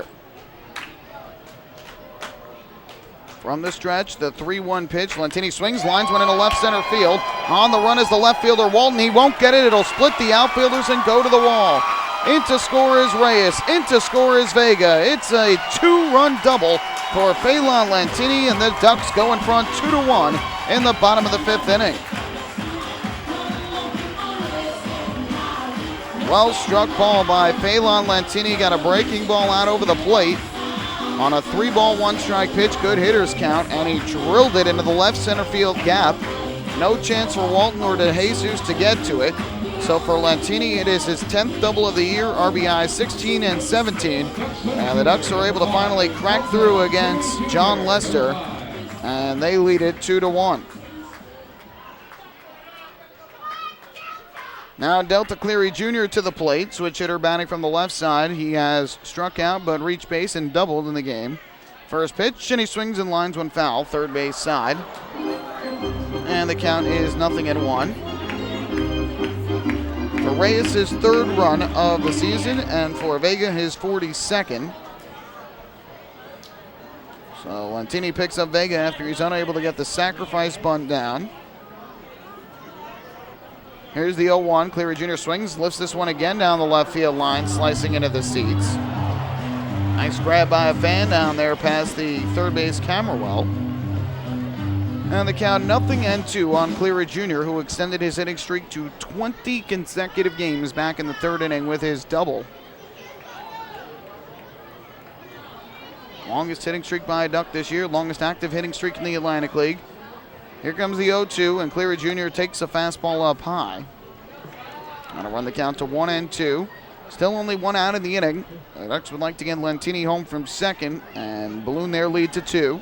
They are now out hitting Southern Maryland 5-4 in the game. From the stretch, the 1-2.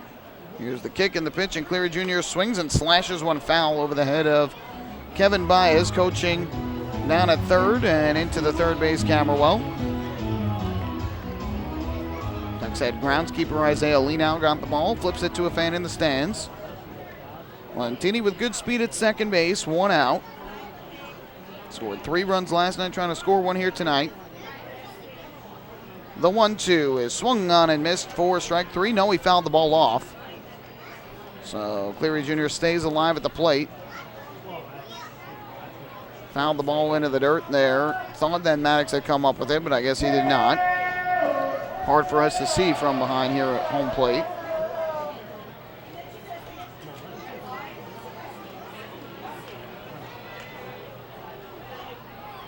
One ball, 2 strike pitch coming up from the Blue Crabs right-hander. Turns and fakes a throw back to second. Nobody went into cover. The shortstop, Casey Frawley, is closest. Ready to go now. The 1-2 pitch upcoming. Lester fires and Cleary Jr. lines one into right field. Right at Tyler Wagner, though, who makes a couple steps back, makes the catch. Lentini will tag from second, and he will advance to third. So good base running by Lentini to take third base on the fly out to right by Cleary Jr. Cleary Jr. now 1 of 3, 2 outs, runner at third, and here is Dan Lyons.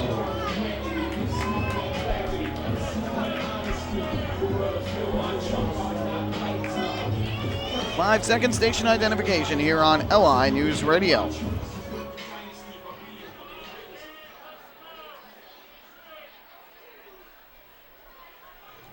Two-1 Ducks, bottom of the 5th inning. A 2-run double by Phelan Lentini has given the Ducks the lead, and now Lentini at third with 2 away for Dan Lyons, who is 1 for 2 on the night. John Lester works out of the stretch, and his first pitch is a strike at the belt, and the count 0-1.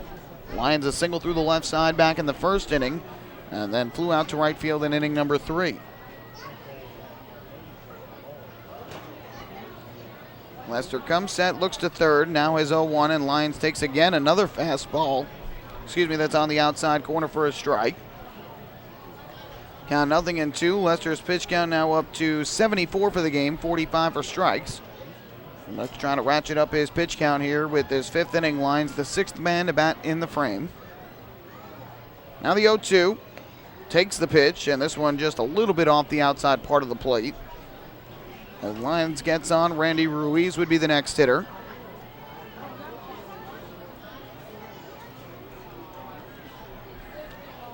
One and 2 the count. Here is the pitch, and Lyons takes low. Great block at home plate by Craig Maddox. If that ball got past him, Lentini scores to increase the Ducks lead to 2. Still a 2-1 lead, 2-2 count. Lyons last night drove in 2 runs and is 1 RBI shy of being the first on the Ducks this year to hit the 70-run batted in mark. Getting the sign, coming set is Lester. The 2-2 to Lyons is swung and grounded towards the middle. Will it get through? Yes, it does. An RBI single for Dan Lyons. Lentini scores from third, and Lyons gets his 70th run batted into the season on a 2-out base hit up the middle. It's 3-1 Ducks in the 5th.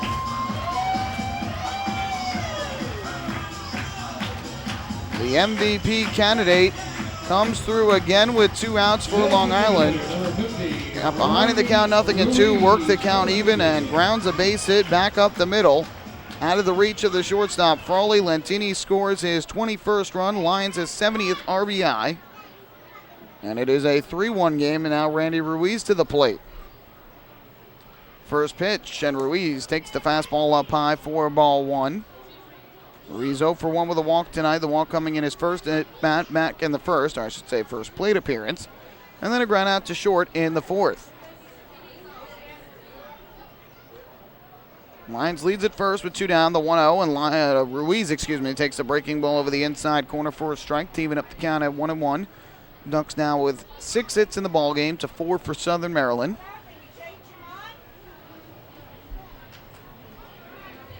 Lester comes set. Now the 1-1, and Ruiz swings and misses a big breaking ball that had the bottom fall out of it. And Ruiz way out in front. So the count 1-2 as Lester 1 strike away from avoiding any further trouble here in the 5th inning. Ruiz last night was 1 for 7 with a solo home run, his 8th of the year. Throw over to first, and back safely there is Lions.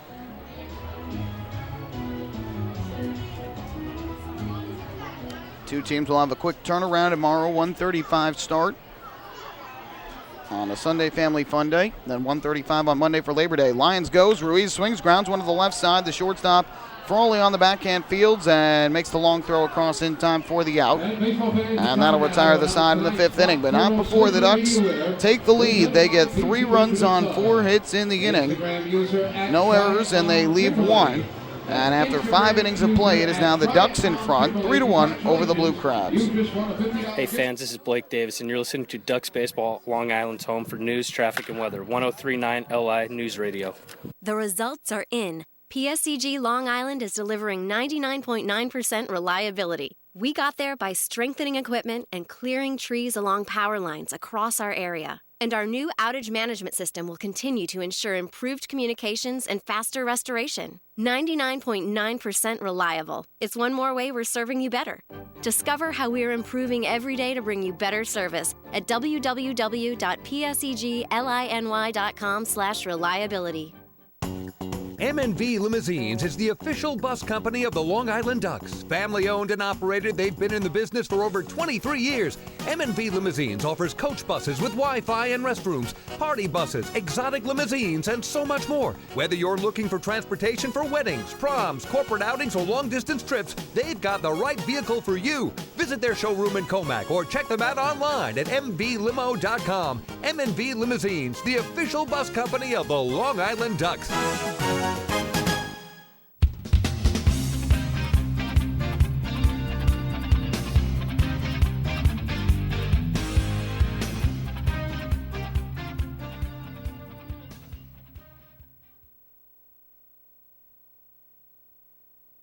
Ducks fans follow all season long as the Long Island Ducks try to meet the Chappie's Home Run Challenge.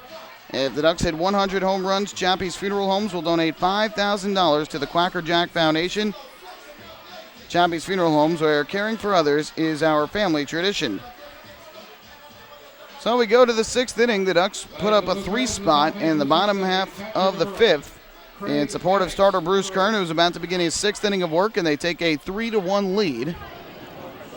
And it will be the 4, 5, and 6 hitters for Southern Maryland in the 6th. Craig Maddox, Bryant Nelson, and Jamar Walton. First pitch on the way to Maddox, and he takes up and outside for ball 1. Maddox is 1 for 2 in the game. Doubled his last time up. That was back in the 4th inning. A bullet over the head of Delta Cleary Jr. in center. And then eventually scored on the sac fly by Jamar Walton, the 1-0. And he hits a high fly ball in the air down the right field line. Sean Burrows, the first baseman, onto the warning track near the stands. That will run out of room. It lands about 4 rows back into the seats. And the count even up at 1-1. Double was the 16th of the year for Maddox. The run scored also his 16th. So the infielders will reset with a count at 1-1 after that foul ball. Kern looks in for the sign. And the 1-1, Maddox takes the fastball up high. Count goes to 2 balls and 1 strike. Kern so far 74 pitches, 46 for strikes. Be a 2-1 from the right-hander. Out of the windup, kicks and deals, the 2-1 breaking ball. Nicely thrown by Kern. Haven't seen too many of those in this game, but that breaking ball has had some great movement on it. Drops over the inside corner for a called strike. That'll even up the count at 2-2. We'll have 3 hitters from the left side of the plate, Maddox, Nelson, and Walton. Nelson a switch hitter. Foul ball back behind home plate upstairs, right above our broadcast booth. A rocket into the seats.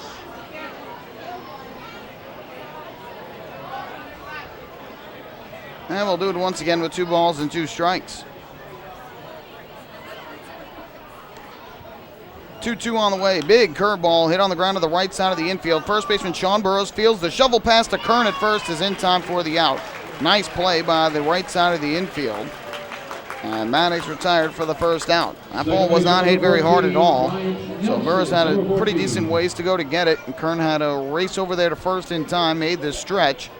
It was in time for the out, 1 away in the top of inning number 6. We'll give you an update on the out-of-town scoreboard as well, get you caught up around the Atlantic League. A couple games that are important for the Ducks.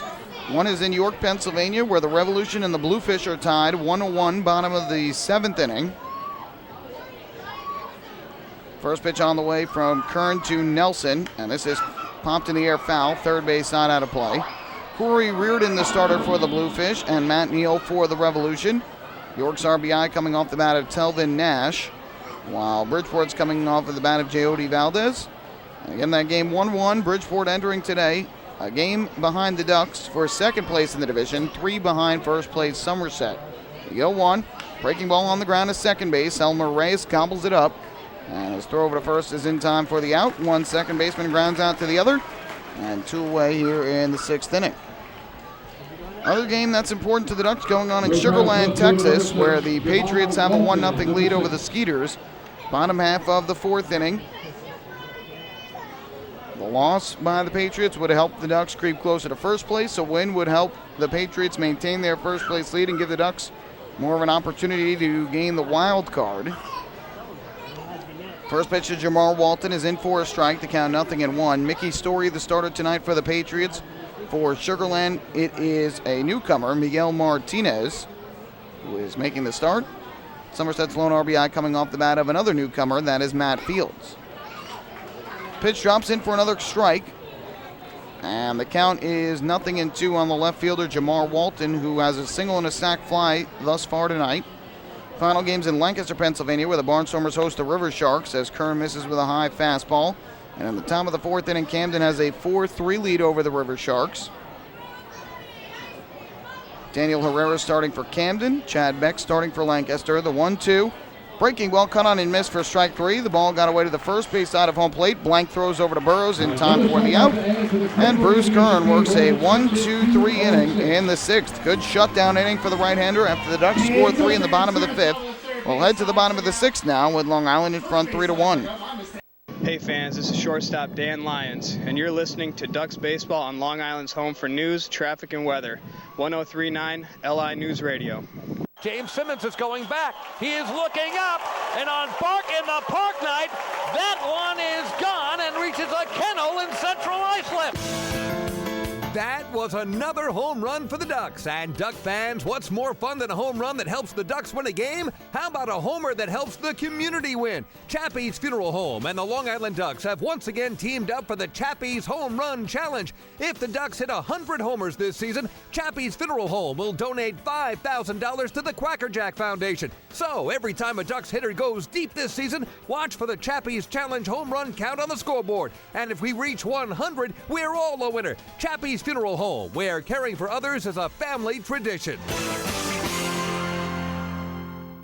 Can't get enough of the Long Island Ducks? Well, now you can get even more inside info on your favorite hometown team through Facebook and Twitter. The Ducks are constantly updating fans through social media with scores, transactions, ballpark promotions, and much more. You can even win great prizes. All you'll need to do is make a free account on Facebook and Twitter, and then visit us at facebook.com/LIDucks and twitter.com/LIDucks. Think you're Long Island's biggest Ducks fan? Get connected now.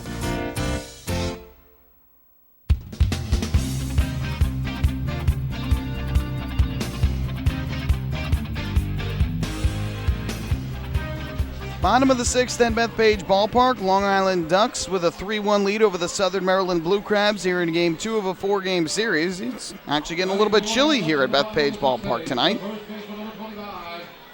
with the low humidity and fall starting to approach. You can get a sense of that tonight as the humidity has gone away.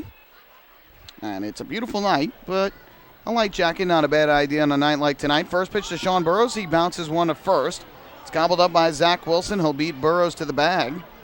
A rare 0 for 3 for Sean Burrows thus far here tonight. 3 groundouts, one of which was a double play. And on the first pitch of the 6th inning, he's retired for the first out.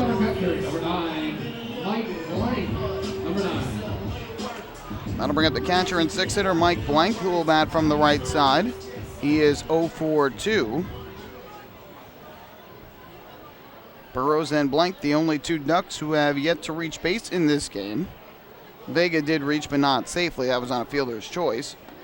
First pitch here misses low and inside, and the count of 1-0. Blank a fly out to center field in the 2nd inning, and then grounded one hard back to the mound in the 4th.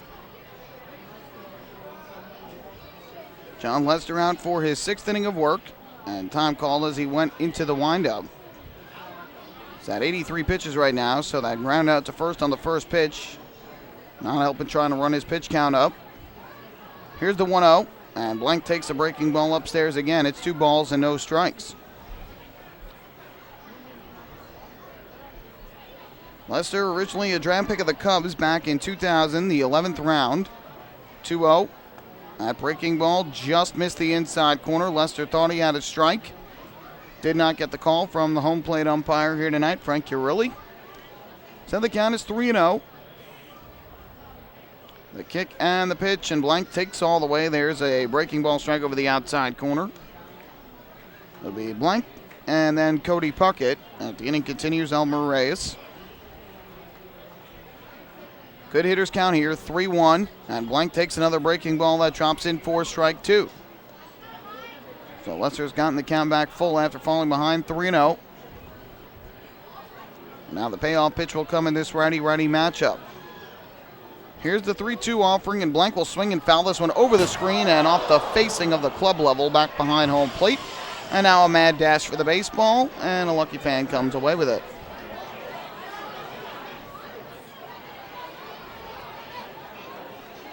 So we'll do it again at 3-2. Blank looking for his first hit of the night and the 7th for the Ducks. Time called. I'm sure he'll also take a walk.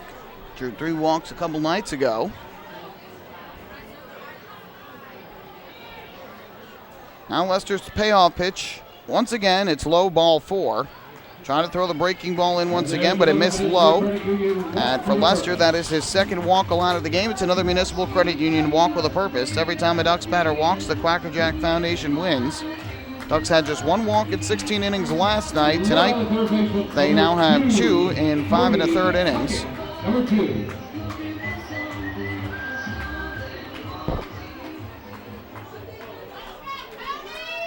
So 1 on and 1 out. Here is Cody Puckett to bat from the right side. 1 for 2 on the night with a single his last time up. First pitch on the way, and he'll take low. Lost initially by Maddox at home plate, but was able to recover quickly and keep Blank at first.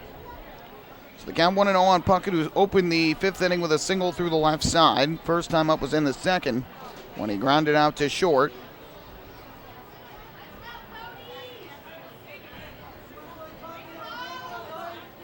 Be a 1-0 upcoming. Getting this sign is Lester. Kicks and deals, and Puckett takes low and outside again. He's having trouble getting ahead in counts here. The count goes to 2-0. 2 walks in this game. Most he has allowed in a single start this year with the Blue Crabs is 3. That was his first start May 22nd against Lancaster. Walked 3 in just 4 innings, and now out of the area behind home plate, Maddox will go out to the mound to talk things over with Lester. So Lester has the quick chat. No mound visit here. As they say, they were just going over the signs, nothing further. So Maddox comes back behind the plate, and it'll be a 2-0 pitch upcoming from Lester to Puckett. Good hitters count. Blank takes his lead at first, being held on by Zach Wilson. The 2-0, and Puckett takes all the way and misses low and outside for ball 3. So Lester having trouble with his control here. Back-to-back hitters, he is now fallen behind on 3-0. And another out of the zone would put 2 on for Elmer Reyes. Here is the 3-0. Kicks and fires, and Puckett takes all the way. That's a fastball down the middle for a strike 1. Puckett was 1 for 6 in last night's game with a single.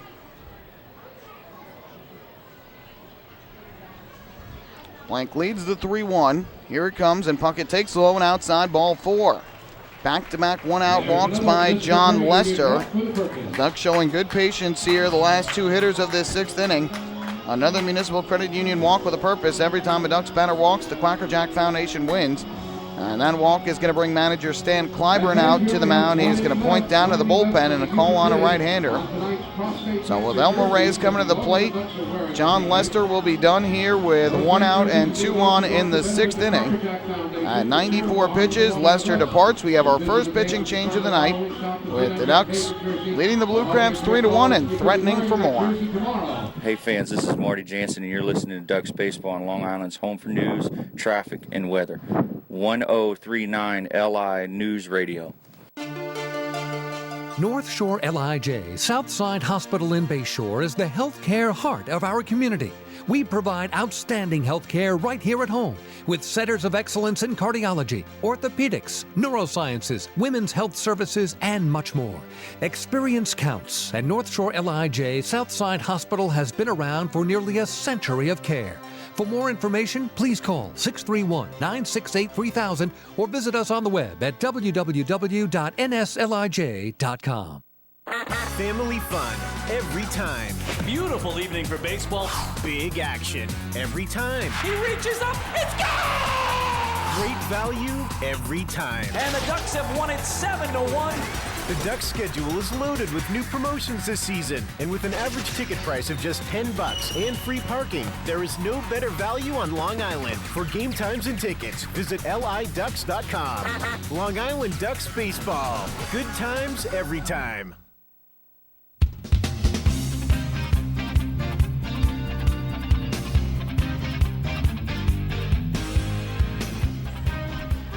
So the left-hander out of the bullpen for the Southern Maryland Blue Crabs is Wade Corpy. Stan Clyburn had pointed to the bullpen with his right arm, but it ended up being a lefty that came out of the bullpen. So Wade Corpy will be the new pitcher with Elmer Reyes to start and then lefty Anthony Vega to follow. Ducks have gotten 2 one-out base runners in the 6th. Sean Burrows started the inning, grounded out to first on the first pitch he saw. Since then, Mike Blank got ahead 3-0 and eventually worked out a walk on the 7th pitch of the at-bat. And then Cody Puckett got ahead 3-0, took a strike, and then took ball 4. So back-to-back walks with 1 out in the 6th have ended the night for John Lester at 94 pitches, 54 of which were for strikes. Still responsible for the 2 on base, and now Elmer Reyes, who singled his last time up, will come to the plate for Long Island here in the bottom of the 6th inning.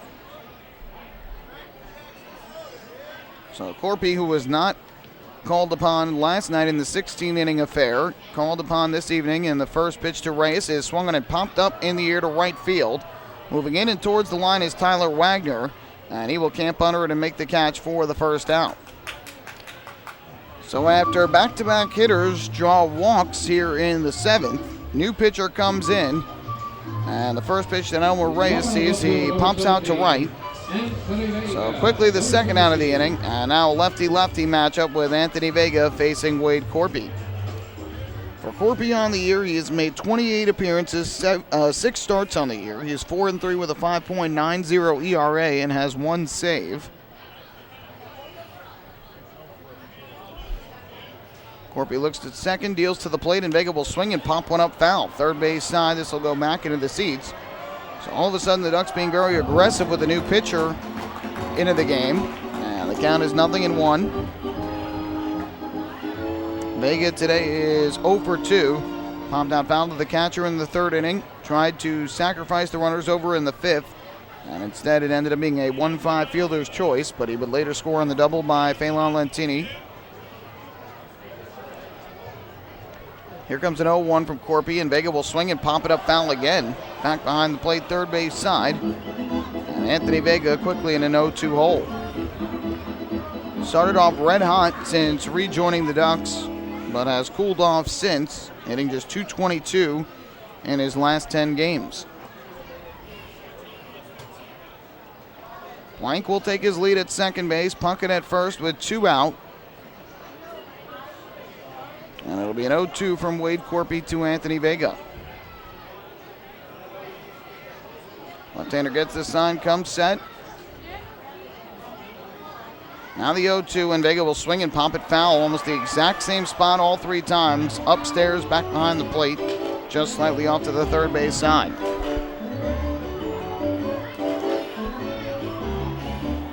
Seen the ball well enough to make contact, just hasn't been able to get good wood on it. 3 breaking balls up in the zone from Wade Corpy. Another 0-2. Left-hander deals, and Vega will swing and miss for strike 3, chasing the ball down in the dirt. And the throw over to first is in time for the out. So Wade Corpy comes out of the bullpen for Southern Maryland after 2 walks by John Lester, gets a fly out to right and a strikeout, and the side retired in the 6th. No runs, no hits, 2 left for the Ducks. We go to the 7th, 3-1 Long Island. Hey fan, this is outfielder Delta Clear Jr. You're listening to Ducks Baseball on Long Island's home for news, traffic, and weather, 1039 LI News Radio. Spring into a new Honda at Huntington Honda and pay $59 a month for a new 2015 Honda Civic LX sedan. $59. So spring into Huntington Honda on Jericho Turnpike just east of Route 110 or HuntingtonHondaCars.com. Huntington Honda, discover the difference. Auto 24-month lease, total due at inception. Civic $31.90 includes bank fee, first month's payment, no security deposit. Taxes, DMV, title fees extra with excellent credit through HFS. Have your birthday at the ballpark this season and celebrate with the flock. Kona Ice birthday party packages with the Long Island Ducks are now available. Each package includes 10 box seats, a commemorative birthday t-shirt and autographed baseball, a pizza and Kona Ice party in the Hebrew National Picnic area, and so much more. Best of all, the birthday child will stand on the dugout while the entire crowd sings happy birthday. Reserve your party today by calling the group sales department at 631-940-3825. Kona Ice birthday parties with the Long Island Ducks, a once-in-a-lifetime experience.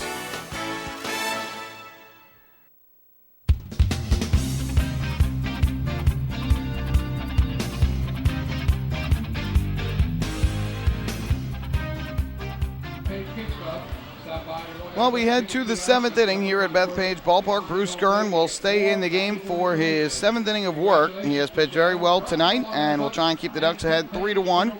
Long Island with an opportunity in the bottom half of the 6th to extend the lead. Back-to-back one-out walks, but Stan Clyburn calls on lefty Wade Corpy, and Corpy gets out of the inning, getting Elmer Reyes to fly to right and then striking out Anthony Vega.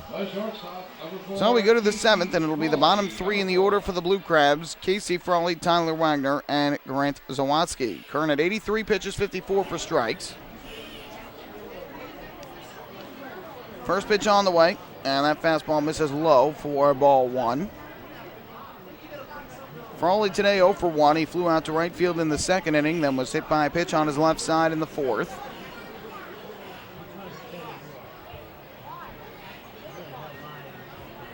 The 1-0 on the way from Kern. Kicks and fires, and Frawley takes inside, and he's behind at 2-0. Finishing up the out-of-town scoreboard from earlier, Yankees fell earlier today 3-2 to the Tampa Bay Rays at Yankee Stadium.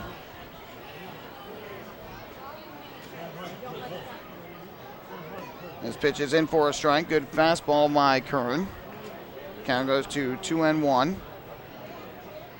Xavier Cedeno got the win for the Tampa Bay Rays, while Nathan Eovaldi took the loss for the Yanks. Popped up foul back behind the plate, out of play. So that'll run the count to 2-2 on Casey Frawley. Cedeno is now 4-1. Eovaldi 14-3. Brad Boxberger is 34th save of the year. No home runs in the game. Yankees got RBIs from Gardner and Gregorius. 2-2. Ground ball towards the middle. Dan Lyons to his left. Fields behind second. He throws to first in time for the out. Nice play by Dan Lyons, showing his range. So that's the first out. By the way, last call, if you want to place your bid on a jersey and you're here at the ballpark tonight tuning in, head to the concourse tables located outside the Waddle Lynch shop behind home plate, because when the final out is made in the top half of the 7th, that is this inning, the auction is concluded. So one away, and up to the plate steps the switch-hitting right fielder Tyler Wagner, batting from the left side. First pitch from Kern, and Wagner swings and misses, chasing down low. Count is 0-1. Wagner has popped to third and grounded out to first. As for the Mets, they are walloping the Miami Marlins right now, 7-0, bottom of the fourth, down at Marlins Park. Bartolo Colon starting for the Mets, Brad Hand for the Marlins. Lots of home runs for New York as Wagner takes ball one. Juan Lagares has hit his 6th, Travis d'Arnaud his 10th, and Wilmer Flores his 15th. So the Mets trying to bounce back after the tough 11-inning loss last night. And here a line drive down the left field line for Wagner. It'll be out of the reach of Vega, and it hits off the facing of the stands. So the count goes to 1-2. Of course, today was a big day in college football. Have to, of course, give a shout out to my alma mater, the Ithaca College Bombers, whose football team won 38-23 today against the Dutchmen of Union College on the road. So congratulations to those Bombers. Lots of other teams in action today. The 1-2, and Wagner takes a breaking ball up high for ball 2. Right now Notre Dame is in action. They are up 14-0 on Texas. The number 3 team in the country, Alabama, scoreless with Wisconsin in the first quarter. Northwestern upsetting Stanford earlier today, 16-6, as this one is fouled off, keeps the count at 2-2. Auburn survived against Louisville 31-24.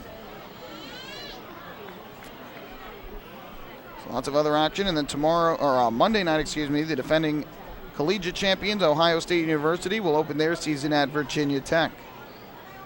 2-2. Fastball is on the inside corner, strike 3 called. Wagner goes down looking, and for Bruce Kern, that is his 5th strikeout of the night. Back-to-back outs to start the 7th, and he has now retired 7 in a row since the one-out single by DeJesus in the 5th. And with 2 outs, that'll leave it up to the third baseman, Grant Zawatsky. So there's your look at the out-of-town scoreboard. Meanwhile, here it is 3-1 Ducks in the top half of inning number 7. First pitch here, fouled off by Grant Zawatsky, and the count goes to 0-1.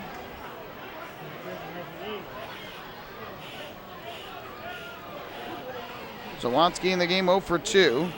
He grounded a short in the 3rd, flew out to center in the 5th. The 0-1 from Kern, big breaking ball, just missed high. And that evens up the count at 1-1. 65-51 the attendance here tonight. The 11th sold-out crowd of the season. And 650th all-time for the Ducks. Just low here. 2 balls, 1 strike on Zawatsky, the 9-hitter. Infield straight away. And the 2-1 on the way from Bruce Kern is swung on and missed. Good cut by Zawatsky, but he swung right through it. Kern at 98 pitches now for the game and trying to get the final out here in the top of the 7th and give everybody a chance to stretch with the Ducks ahead 3-1. Here comes a 2-2. Kern shakes off the catcher Blank, now is ready. The 2-2 on the way is a breaking ball fouled off first base side. This will go out of play into the sweet level. And we'll do it once again at 2-2.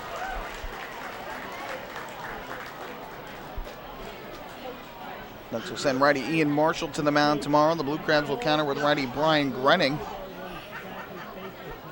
2-2 pitch. Fastball lifted in the air to right, shallow and towards the line. Long run for Phelan Lantini. Still going over. He can't get it. It drops in, a base hit.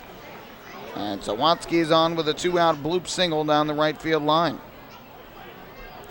Lantini hustled the whole way to try and get to that baseball. Thought about diving after it, but realized he had no chance and didn't want to let Zawatsky try and get to second base, so he sees it fall for the single. And now with a runner at first and 2 away, back to the top of the order for DeJesus, who is 1 for 2 with a single and a walk. So Kern will have to bear down now here to try and get out of this inning. He is now exactly at the 100-pitch mark, 65 of them for strikes. His first pitch to DeJesus upcoming, and it is swung on and lifted foul. Third base side out of play for strike 1. DeJesus walked and stole second in the first inning, but was stranded there when Stevenson and Wilson struck out and Maddox flew out to right. Struck out swinging in the third and then singled to center with one out in the fifth. That was the last batter to reach against Kern before that base hit by Grant Sawatsky. The 0-1, and DeJesus swings, lines one back up the middle into center field, a base hit just out of the reach of Bruce Kern, who tried to knock it down or grab it with his glove. So DeJesus with his second hit of the ball game. And a pair of singles with 2 outs here in the seventh that put the tying runs on base for the Blue Crabs. Now the dangerous Casey Stevenson will step up to home plate. Well, it's going to bring Marty Jansen out of the dugout to try and settle down his right-hander. I'm sure if you're Jansen and Baez, you want to have Bruce Kern finish his seventh inning before probably turning it over to the bullpen in the eighth. 72 men will be diagnosed with prostate cancer and 9 others will die. But ultimately, the key is protecting this 3-1 lead. Kevin Baez saying before the game that most of his pitchers should be available despite having to use almost the entire bullpen last night with the exception of Ricardo Gomez. Chris McCoy will not be available today after he threw 5 innings of relief yesterday. Nick Struck, who started and threw 4 innings, also not available. They said he would have to check with Patrick Kreider, so didn't have an update on that. But you have J.C. Romero, another lefty, and you have righties Mario Checo, Frank DeJulio Jr., Amalio Diaz, Ricardo Gomez, and Ryan Kushmal. So plenty of arms that you can still use. First pitch on the way from Kern to Stevenson, and he will take a fastball low and inside for ball 1. Stevenson is 0 for 3 in the game. He struck out in the first inning, grounded to second in the third, and flew out to center in the fifth. Kern got the first 2 outs and a ground out to short and a strikeout looking, but has since allowed a pair of singles. Now the 1-0, and Stevenson will take another breaking ball that misses low and inside. Stevenson does not have a tendency to chase out of the zone, and he has gotten ahead here, 2 balls and no strikes.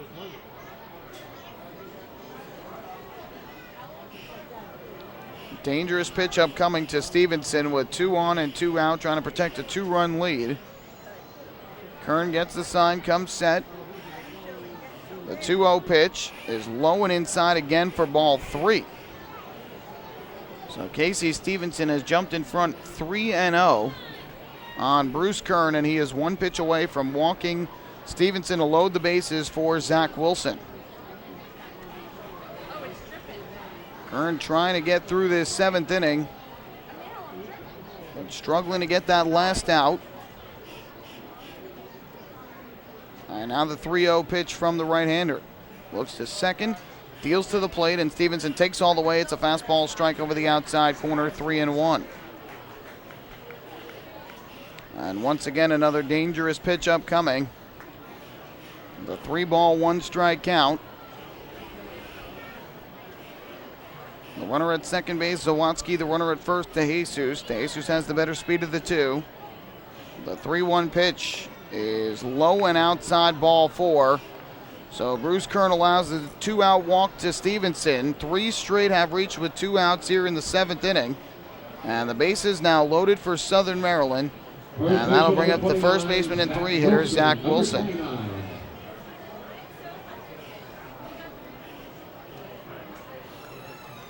Looks as though Kern will stay in this game to face Wilson, who was 0 for 3 on the night with a strikeout and 2 flyouts.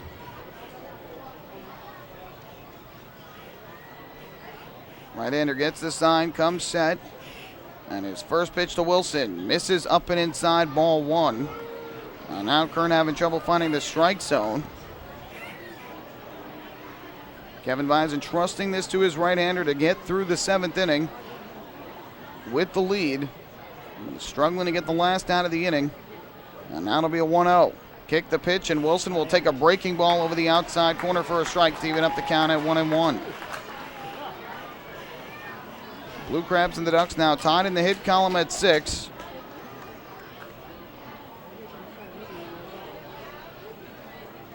From the stretch, the 1-1 pitch, and Wilson takes the fastball inside, nearly hit him. And the count is 2-1. Tense moments in this ball game. Every game at this point of the year is so important, especially for the Ducks who are trying to clinch a postseason berth. And Kern trying to find his way through the 7th, but struggling with 2 outs here in the inning, the 2-1, and he will get Wilson a swing and miss. Good fastball down in the zone for strike 2, and he is now 1 strike away from getting through. So Kern with a count of 2-2, two out in the inning. Bases loaded with Blue Crabs, and the Ducks ahead 3-1. Looks in for the sign from Blank, comes set. The 2-2 pitch on the way to Wilson is just low and outside. And the count is gone full at 3-2, and now the pitch will come from Kern to Wilson. The runners will get the head start here with the count of 3-2. Kern trying to get the final out of inning number 7 here. Wilson looking to reach base for the first time tonight. Here's the 3-2. Wilson takes a breaking ball that just misses the inside corner. Ball 4. A bases loaded walk to Zach Wilson forces home a run. And the Blue Crabs close to within 1 at 3-2. And both Kevin Byes and Marty Jensen cannot believe that was not strike 3. And he is looking at umpire Frank Urilli as he walks out to the mound. Has a couple words with him before going to remove Bruce Kern, who I'm sure is not happy with the fact that he did not get strike 3 there. It was a close pitch, a breaking ball over the inside corner of the plate. And so Kevin Byes gives Kern a pat on the backside. He'll get a nice hand as he exits the field. Bruce Kern here in inning number 7 got the first 2 batters out quickly, but then allowed a pair of singles and now a pair of walks to force in a run. It's a 1-run game right now. Bases still loaded. Craig Maddox coming to the plate, and a new pitcher coming in for Long Island. Hey fans, this is Marty Jansen, and you're listening to Ducks Baseball on Long Island's home for news, traffic, and weather.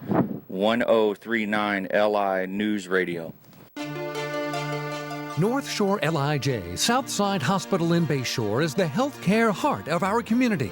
We provide outstanding healthcare right here at home with centers of excellence in cardiology, orthopedics, neurosciences, women's health services, and much more.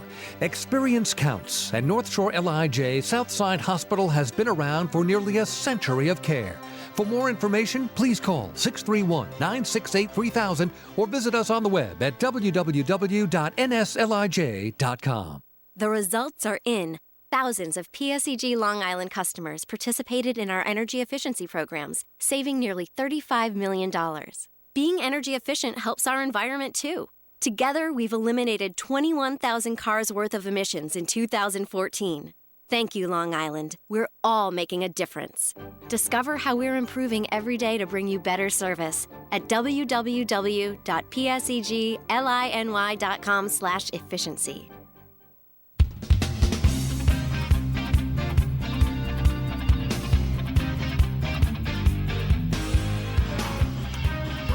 Walks were a killer last night for the Ducks, and here in the 7th, they are hurting Long Island. Bruce Kern with 2 outs, the bases empty in the 7th, 1 out away from sending this to the bottom half of the inning with the score tied up, with the Ducks ahead 3-1, but allowed a single to Grant Sawatsky, a little bloop down the right field line, and a hard hit ball up the middle by DeJesus for a single. Fell behind 3-0 on Casey Stevenson and eventually walked him. And then with the righty Zach Wilson at the plate, had a count of 2-2 through ball 3 and then just missed on a breaking ball for ball 4. And Wilson draws the bases loaded walk to force in a run. It's now a 3-2 game. The tying run at third, the go-ahead run at second. And Kevin Byes has gone to his bullpen. He calls on left-hander J.C. Romero to take over for Bruce Kern.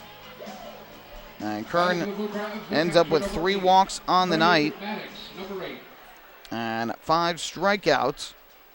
But now it'll be up to Romero, who allowed a run in last night's game to retire the dangerous Craig Maddox and keep the Ducks in front by a run. Romero looks in for the sign, comes set. And his first pitch on the way is swung and tapped to the first base side of the mound. Past Romero, Reyes fields the off-balance throw to first just in time to get Maddox. Great play by Reyes. And on one pitch, Romero gets the job done and ends the inning. The Blue Crabs are able to scratch out a run on 2 hits. No errors, they leave the bases loaded. And we head to the bottom half of the 7th, time to stretch. The Ducks still in front by a count of 3-2. Hey fans, this is right-handed pitcher John Brownell, and you're listening to Ducks Baseball on Long Island's home for news, traffic, and weather. 1039 LI News Radio. Hey, Ducks fans, the official hotel of the Long Island Ducks is the Upsky Long Island Hotel in Hauppauge. It's centrally located on the north shore of Long Island and offers a home away from home for both business and leisure guests. The Upsky Long Island Hotel features an indoor pool, 24-hour business center, a fitness center, and complimentary Wi-Fi in all guest rooms. Enjoy the contemporary American cuisine at the Fountain Grill restaurant or grab a quick bite to eat at Cafe Pronto. Best of all, it's only minutes from Bethpage Ballpark. The Upsky Long Island Hotel, the official hotel of the Long Island Ducks. Call 231-1100 today. That's 631-231-1100. Family fun every time. Beautiful evening for baseball. Big action every time. He reaches up, it's gone! Great value every time. And the Ducks have won it 7-1. The Ducks schedule is loaded with new promotions this season, and with an average ticket price of just $10 and free parking, there is no better value on Long Island. For game times and tickets, visit liducks.com. Long Island Ducks baseball. Good times every time.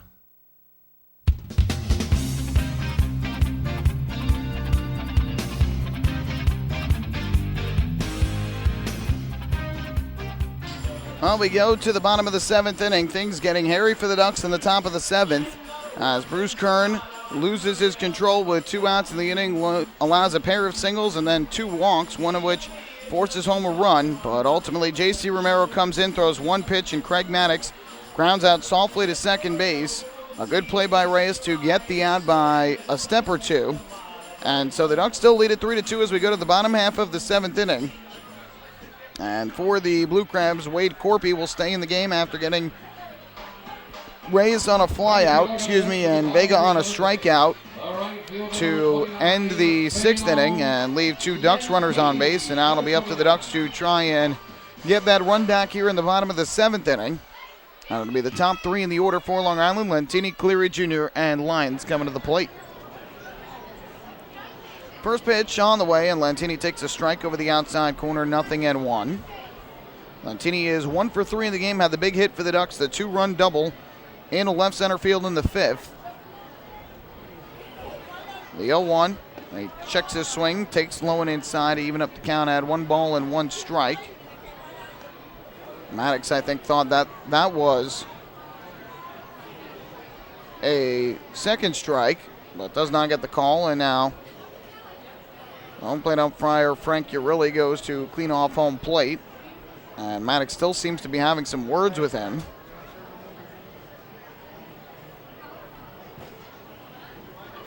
Now Urilli has come back out in front of home plate.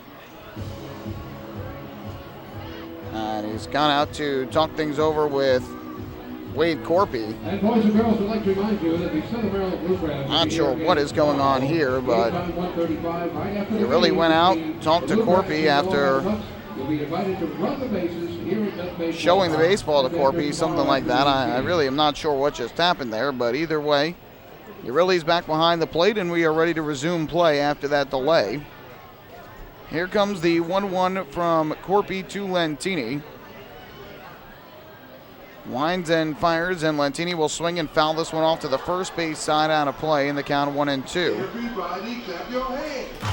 Before the double, Lentini struck out in the first, grounded to short in the 3rd.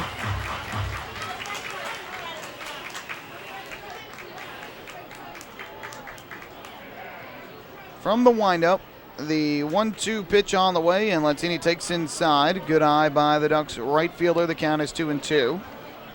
Corpy's last outing before tonight was on August the 27th against the Ducks. Last week he gave up 2 hits in a scoreless inning, struck out 1, and took a no decision.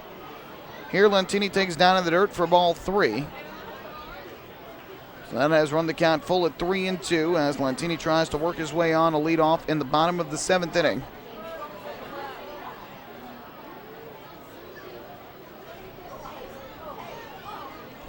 Corpy gets the sign, kicks and fires. The 3-2 is swung on and tapped past the mound toward short. Fielded there by Frawley. He throws on the run just in time to get Lentini, and there's 1 away.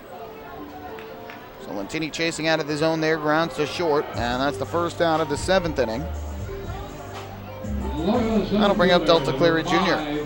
Delta Cleary Jr., number 5. Well, it is a final in York, Pennsylvania. The Bridgeport Bluefish have lost to the York Revolution 2-1.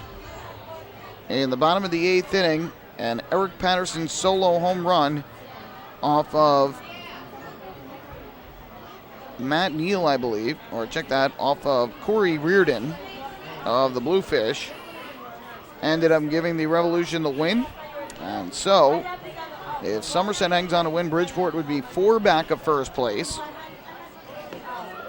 1-0 drops in for a strike, the count 1-1. And again, that's what matters, is Bridgeport staying out of first. The Ducks can finish in third, the Bluefish can finish in second, but if Somerset finishes in first, the Ducks would get in. 1-1 line into right field, base hit Delta Cleary Jr., and another multi-hit game for him, as he goes the opposite way for his second hit of the night, a single, after he had doubled to center in the first. And so Delta Cleary Jr. is on with 1 out in the 7th inning. And he's now got 31 multi-hit games this year. Last night picked up his team-leading 10th 3-hit game. So Cleary Jr. the single to right, and we'll see if Kevin Byes tries to get him in motion at all. He's got good speed, 31 steals on the year. The Ducks would love to get that run in a scoring position with Lyons at the plate and Ruiz on deck. First pitch from Corpy, and Lyons takes a breaking ball strike over the outside corner. The problem is you've got the lefty on the mound, so he is staring right there at Cleary Jr., tougher to get the good jump. Lyons is 2 for 3 in the game, delivered an RBI single to center in the 5th inning. That right now is the difference in the ball game. Here comes an 0-1. Corpy looking over to first, then steps off. And he'll go through the signs again. Lyons also singled to left back in the 1st inning, flew out to right in the 3rd. Here's the 0-1, and Lyons fouls this one off to the first base side, upstairs out of play, and we'll do it again at 0-2. Quackerjack atop the first base dugout, clad in his Prostate Cancer Awareness Night t-shirt and armband, cheering on the crowd here, trying to get them to will the Ducks to victory tonight. They lead 3-2 in the bottom of the 7th inning. Here comes the 0-2. Lyons will take inside and a little low. That'll run the count to 1-2. John Lester for the Blue Crabs ended up going 5 1/3 innings, 6 hits, 3 runs, all earned. He walked 3, struck out 2. Through 94 pitches, 54 for strikes, in line for the loss. The 1-2, and Lyons swings, pops one up to the right side of the infield. The first baseman, Zach Wilson, making the call, nearly hit into Brian Nelson, but is able to make the catch. So the runner stays at first. Lyons unable to advance him, and that's the 2nd out of the 7th inning. And now we'll leave it up to the DH, Randy Ruiz. Number 50, Randy Ruiz, number 50. So Corpy so far has thrown an inning and a 1/3 of scoreless relief. Now Ruiz, who is 0 for 2 with a walk, will step up to the plate. Trying to keep this bottom of the 7th inning alive. First pitch on the way, and Ruiz swings and misses at the high fastball. And the count goes to 0-1. Ruiz homered in his first at-bat yesterday, did nothing in his final 6. And still looking for his first hit today. The 0-1. He swings and lines a bullet into center field. De Jesus on the run, can't make the catch. Drops in a base hit. Cleary Jr. will stop at second base. And Randy Ruiz has his first hit, the 8th of the game for the Ducks. 2 singles in the inning. Now the Ducks now with runners at first and second with 2 down for Sean Burrows. The bullet line drive into center field, just a matter of whether it would hang up long enough for De Jesus to make the catch. Unfortunately for the Ducks, it did not. So here is Sean Burrows, who is right now the one of 2 Ducks who have yet to reach base safely in this game. Vega did reach, but on a fielder's choice in the 5th. Burrows 0 for 3 with 3 outs on the ground. Corpy's first pitch, and Burrows will take a fastball up high for ball 1. QJ leading the crowd in a Let's Go Ducks chant atop the first base dugout. As a Duck, Burrows hitting .500 against lefties, 16 of 32 entering today. A 1-0, he checks his swing. They appeal to the third base umpire, John Grasso, who says he went around. And that'll even up the count at a ball and a strike.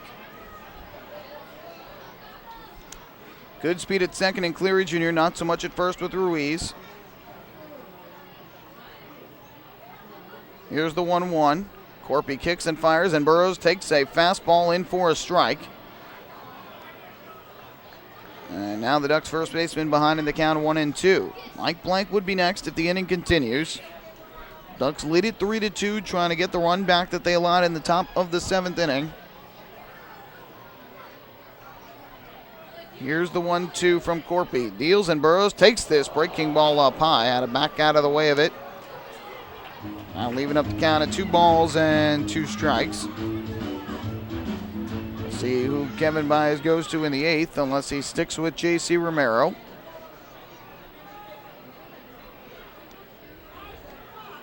Two. Line drive towards the middle, into center field. Base hit for Burrows. Cleary Jr. will round third. He will come in to score. It's a 2-out RBI single to center for Sean Burrows, his first hit of the game, and the Ducks get the run back and go in front 4-2. So Sean Burrows now 1 for 4, and he picks up his 48th run batted in of the year.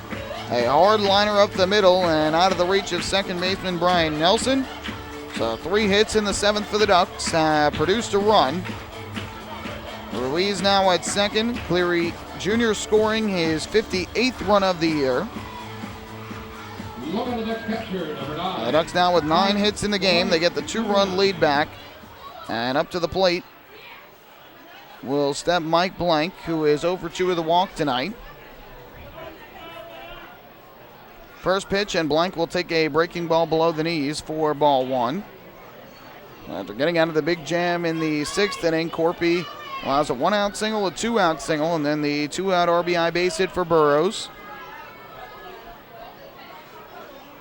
Here comes Corpy's 1-0. Kicks and deals, and Blank will take up and outside another ball. It's 2 balls and no strikes. Blank flew out to center in the 2nd, grounded back to the mound in the 4th, and drew the walk in the 6th, but ended up being stranded at second base. 2-0. Blank swings. It's a high fly ball to center. Fairly well hit. Back is to Jesus. And he has room to make the catch and retire Blank for the final out of the 7th inning. So Blank puts a charge into it, but hits it to straightaway center. Ducks, they'll get the run back on 3 hits. No errors, they leave 2. And after 7 innings of play, the Ducks lead it by 2. The score, Long Island 4 and Southern Maryland 2. Hey fans, this is first baseman John Griffin, and you're listening to Ducks Baseball on Long Island's home for news, traffic, and weather. 1039 LI News Radio. Few places on earth offer the charm and excitement of Fire Island. At Fire Island Ferries, located conveniently at 99 Maple Avenue in Bay Shore, they offer convenient travel to Fire Island 7 days a week. Fire Island is quickly becoming a top destination for families of all ages. Experience the informal, carefree communities, the dazzling night scene, enjoy fine dining, or climb to the top of one of the tallest lighthouses in the United States. But there's only one way to get there, by calling Fire Island Ferries at 631-665-3600 today. For fare and scheduling information, please visit fireislandferries.com. Hey Ducks fans, stay up to date with Long Island's hometown team by visiting Quack of the Bat, the official blog of the Long Island Ducks. Quack of the Bat will bring Ducks fans beyond the headlines with in-depth feature articles, breaking news stories, game previews, post-game wrap-ups, and so much more. Interact with the team during the entire season through quotes directly from the players and coaches, as well as exclusive video clips and photos. Check out the blog today at quackofthebat.wordpress.com. Quack of the Bat, the official blog of the Long Island Ducks.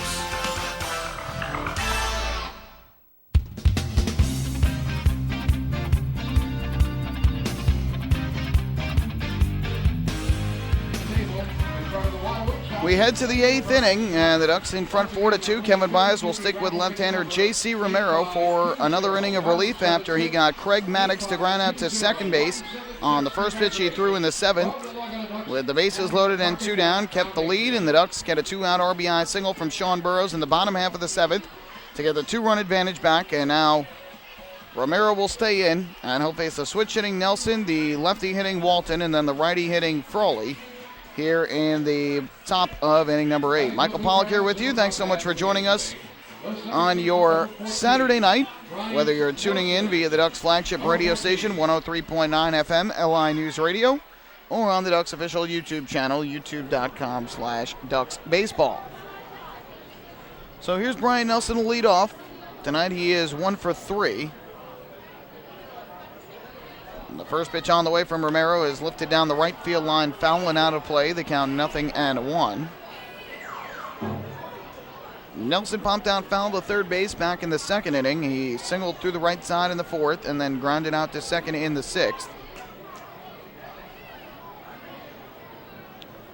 So the count 0-1. Romero again pitched an inning in last night's game in the 10th. He called into action again here tonight. He's become one of the more reliable lefties for Kevin Baez. He has no problem going to him multiple days in a row. Former big league left-hander. Here's the 0-1, and Nelson takes a fastball over the outside corner for a strike 2. Entering tonight, Romero's got a record of 0-1, a 2.28 ERA in 28 games out of the bullpen, 7 runs in 27 2/3 innings. Here's his 0-2, and Nelson will swing and line one towards second, right at Elmer Reyes, and that is the first out of the 8th inning. On the final line on Bruce Kern tonight, who is in line for his 8th win of the year. 6 2/3 innings, 6 hits, 2 runs, both of which were earned. He walked 3 and struck out 5. Hit a batter through 113 pitches, 70 of them for strikes. So back-to-back quality starts for Kern against the Blue Crabs. And that is certainly good to see after a couple of not-so-great starts. First pitch on the way to Jamar Walton. And that breaking ball drops in for a strike. The count 0-1. Walton a single to center back in the second inning, a sac fly to center in the fourth, and then struck out swinging in the sixth. The 0-1. Swing and a miss. Good fastball there from Romero, diving down and away. Walton cuts through it in the count 0-2. Romero, a former world champion with the 2008 Philadelphia Phillies. The 0-2 is a check swing foul ball back to the screen behind the plate. So the count will remain 0-2 on Walton, the left fielder batting from the left side. Romero looks in for the sign, comes set. And the 0-2, breaking ball just missed above the belt. So Walton able to take ball 1, works the count to 1-2. There are righties tomorrow, 1:35 p.m. the start time for Game 3 of the series. And the 1-2 to Walton here is swung on and just getting a piece of it. Walton, he foul tipped it. Looked like he had cut through it, but the ball dribbled out into the left-handed batter's box. So we'll do it again with a 1-2 count. Ducks lead the season series 12-5 over Southern Maryland. They've won 8 of the 9 games that the two have played here at Bethpage Ballpark. Here's the 1-2, swing and a miss for strike 3. Nice breaking ball from Romero. His first strikeout, and the 6th for Ducks pitching, second out of the 8th inning. We'll take 5 seconds for station identification here on LI News Radio. 4-2 Ducks, top of the 8th inning, 2 down and the base is empty. That'll leave it up to the shortstop, Casey Frawley, who bats in the 7th spot of the order. 0 for 2 in the game, was hit by a pitch back in the 4th.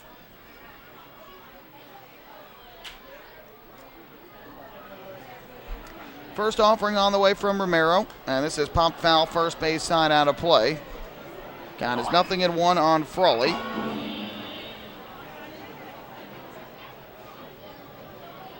In his 27 2/3 innings, Romero's given up 22 hits and 12 walks while striking out 18. Now the 0-1, fouled back to the screen behind home plate again. And Romero quickly in front of Frawley, 0-2. In the bottom half of the 8th inning, the Ducks will have their 7, 8, and 9 hitters coming up, Puckett, Reyes, and Vega, to try and extend the lead if Romero can hold it here. Here's the 0-2 to Frawley. Swing and a miss, strike 3. Chase the ball down in the dirt. Blank will pick it up. Oh, no, he fouled it off. My mistake.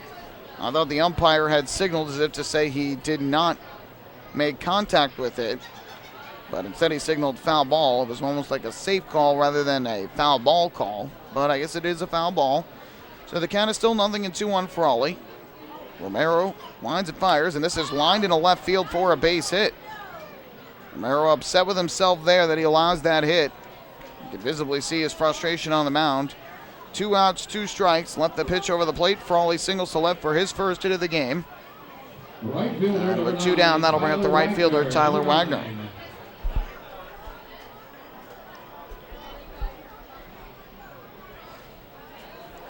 So now Southern Maryland with 7 hits in the game. And Frawley will take his lead at first with 2 away. Here's Wagner, a switch hitter from the right side, 0 for 3 on the night. First pitch here is popped foul. First base side out of play. And the count 0-1. Wagner pop up to third in the second inning, grounded out to first in the fourth, and struck out looking in the seventh. His first 2 at-bats were the third out of the inning. Frawley leads off first. The 0-1 swung on and missed. Good fastball from Romero. And for the second straight hitter, he is ahead 0-2. In fact, actually for the 4th straight hitter, he is ahead 0-2.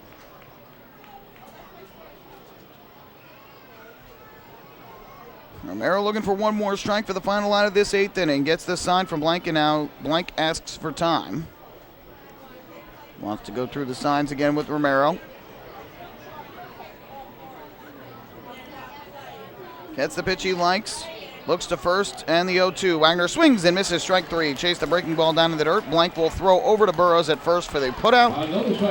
And the side retired in the 8th inning. So Romero works around the 2-out single to Casey Frawley. No runs, 1 hit, 1 left. We go to the bottom of the 8th. Ducks 4 and the Blue Crabs 2.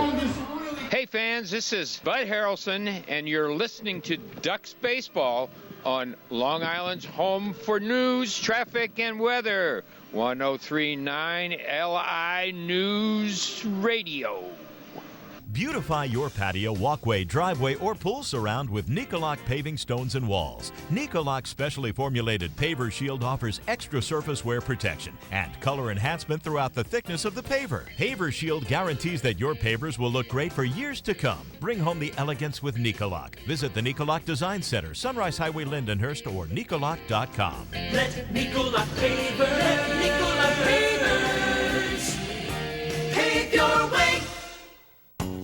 M&V Limousines is the official bus company of the Long Island Ducks. Family owned and operated, they've been in the business for over 23 years. M&V Limousines offers coach buses with Wi-Fi and restrooms, party buses, exotic limousines, and so much more. Whether you're looking for transportation for weddings, proms, corporate outings, or long-distance trips, they've got the right vehicle for you. Visit their showroom in Comac or check them out online at mvlimo.com. M&V Limousines, the official bus company of the Long Island Ducks.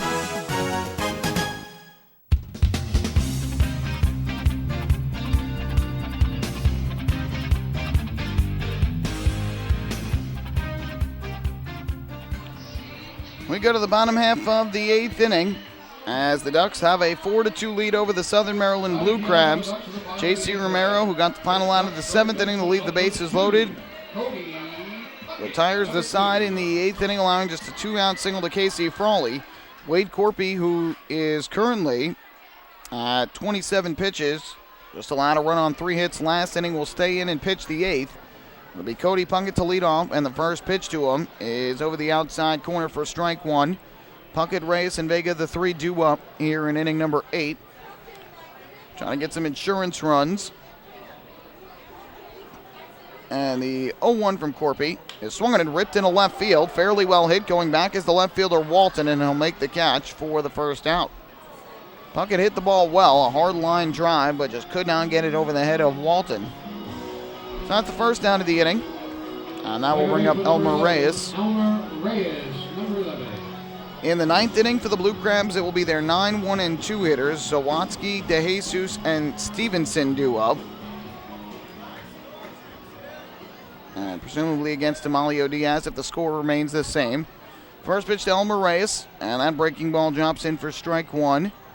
Reyes 1 for 3 in the game. He had a single to center and a run scored back in the 5th inning. Corpy's 0-1, kicks and fires, and Reyes swings, fouls this one off down the right field line out of play. And it's 0-2. Reyes popped out foul to the catcher in the 2nd inning and flew out to the right fielder in the 6th.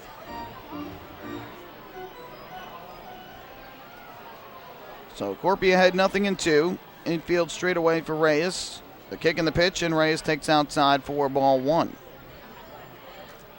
Ducks out hitting the Blue Crabs 9-7 tonight. Neither team has committed an error.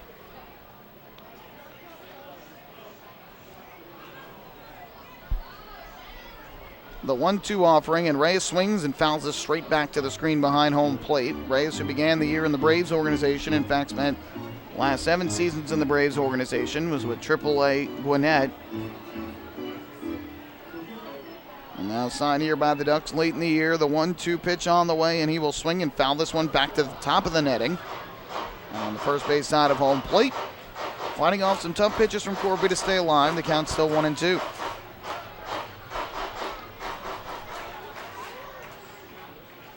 Left-hander is ready. Winds and fires. The 1-2 is low and outside. Evens up the count at 2 balls and 2 strikes. So remember the Blue Crabs in each of the last 2 seasons. Former 20th round pick of the Marlins, Wade Corpy, out of the University of Notre Dame. And here Reyes swings and misses for a called strike 3. And there are 2 away. So Reyes is down on strikes, and that is the second strikeout for Corpy. 2 down in the inning. That will leave it up to Anthony Vega.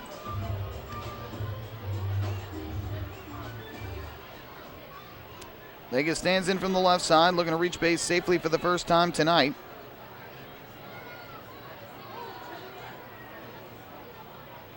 First pitch is in for a called strike, and the count 0-1. My mistake, I had said he swung and missed. It was a called strike 3 on the second baseman Elmer Reyes. But it was a called strike 3, so that's the second out. And the count now 1-1 on Vega. Big breaking ball drops in again for a called strike.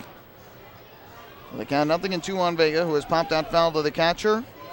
Grounded into a 1-5 fielder's choice on a bunt attempt, but later scored and then struck out in the 6th. And here a line one into center field. This is going to drop in a base hit. Ducks surely would have liked that in the 6th inning when they had 2 on, but they'll take it here. A 2-out single by Anthony Vega. And the Ducks with the runner at first base and 2 down. Back to the top of the order we go for Phelan Lentini. To right fielder number 29, Phelan Lentini, number 29. 10th hit of the ball game for the Ducks as Vega singles to center field. And with 2 away, Phelan Lentini will step up to bat from the right side. Corpy gets the sign from Maddox. First pitch, and Lentini takes low and inside for ball 1. The Ducks right fielder 1 for 4 on the night with a 2-run double and a run scored in that same inning. He has struck out and grounded out twice aside from that.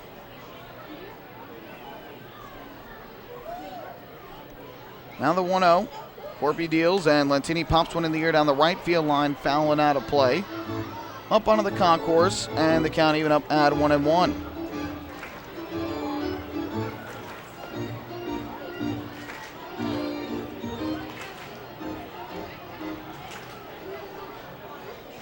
Vega takes his lead at first. He has good speed there.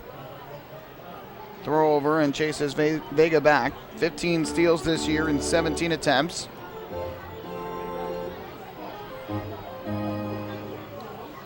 Lentini with a 1-ball, 1-strike count against Blue Crabs left-hander Wade Corpy. Kicking the pitch on the way. Lentini swings and breaks his bat and fouls it off down the third base line. That'll run the count to 1-2. So Lentini will head back to the first base dugout to get a new piece of lumber.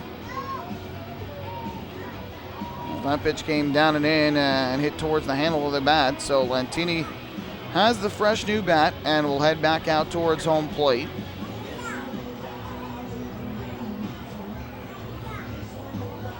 One ball, 2-strike count on Lentini, trying to keep this inning alive with Delta Cleary Jr. waiting on deck, who has 2 hits. Cleary and Lyons, the only Ducks with multiple hits tonight.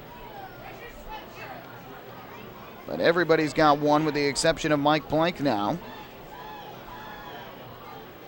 Here comes the 1-2. Corpy kicks and fires. Lentini swings and misses at the breaking ball for strike 3. And the side retired in the 8th inning. So Corpy with his 3rd strikeout works around the 2-out single. No runs, 1 hit, 1 left for the Ducks. We will head to the 9th Long Island will try and close this one out. They lead it 4-2 over the Blue Crabs. Hey fans, this is relief pitcher Bruce Kern, and you're listening to Ducks Baseball on Long Island's home for news, traffic, and weather. 1039 LI News Radio. Thinking about buying or refinancing a home? Start by attending a free MCU home buying seminar. Then speak with one of our loan specialists who will guide you through the loan process. With an affordable mortgage from Municipal Credit Union, Home Sweet Home will be a little sweeter. Call 212-238-3521 or visit nymcu.org to apply for your mortgage today. Municipal Credit Union. Strong, trusted, growing. Municipal Credit Union is an equal housing opportunity lender. Enjoy the ultimate VIP fan experience at Bethpage Ballpark this season by taking in a Ducks game from the brand new Trout Town Fan Can. Presented by Roscoe Beer Company, the Fan Can is available for rental at all Ducks home games. It features 12 Dream Seat theater-style padded seats, beverage holders, an air-conditioned atmosphere, and an incredible view of the game. Packages are now available with food and beverage included. To reserve your Fan Can outing today, call the Ducks Group Sales Department at 631-940-3825. The Trout Town Fan Can at Bethpage Ballpark. Your VIP experience has arrived.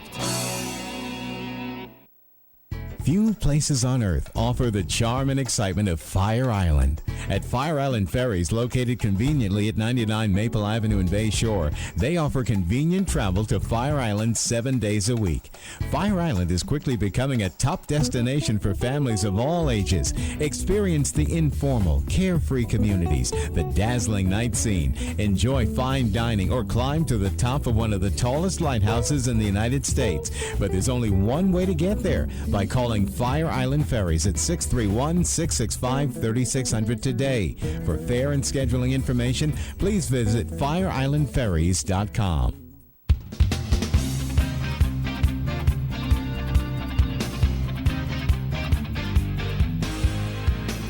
Even up this series at a game apiece, and they call on the closer Amalio Diaz, who will pitch for the second straight night. Last night came in and pitched in inning number 9.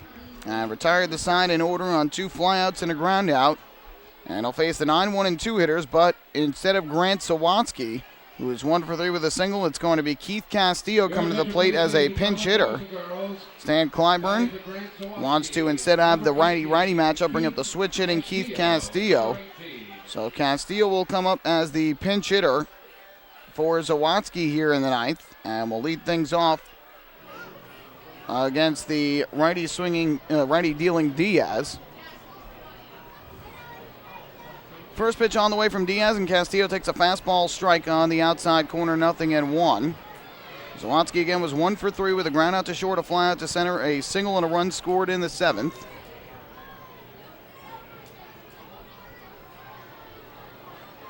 And now the 0-1. Diaz kicks and deals, and Castillo lines one back towards the middle. Dan Lyons can't get it. It's in his center field, a base hit. So a leadoff single. The move by Stan Clyburn works. He pinch hits for Zawatsky. Castillo singles to center. And the leadoff man is on for the Blue Crabs in the 9th inning. Diaz has 10 saves on the year for the Ducks. In 53 games, a 1.69 ERA. 9 walks to 62 strikeouts, and here is Anton DeJesus, who has had a good night. 2 hits and 3 at-bats with a walk and a stolen base. Diaz comes set, and his first pitch on the way. DeJesus takes low and outside for ball 1. Obviously, Diaz would love the ground ball here to try and turn 2. Blue Crabs now with 8 hits in the ball game. Castillo leads at first. On the 1-0, DeJesus takes low and outside again, and it's 2 balls and no strikes. Diaz having trouble finding the strike zone here now against DeJesus. Open stance from the left side of the plate. Right-hander gets the sign from Blank. Here's his offering, and DeJesus grounds one to second. Could be 2. Reyes flips to Lions 1. On to first, double play. Just what the doctor ordered for Amalio Diaz. A 4-6-3 double play off the bat of Anton DeJesus. and 2 down here in the top of the 9th inning. So Amalio Diaz falls behind 2-0, throws a fastball down the plate, and DeJesus ready to swing away. But unfortunately for DeJesus, he hit it right to the second baseman Reyes, who turned the easy 4-6-3 twin killing.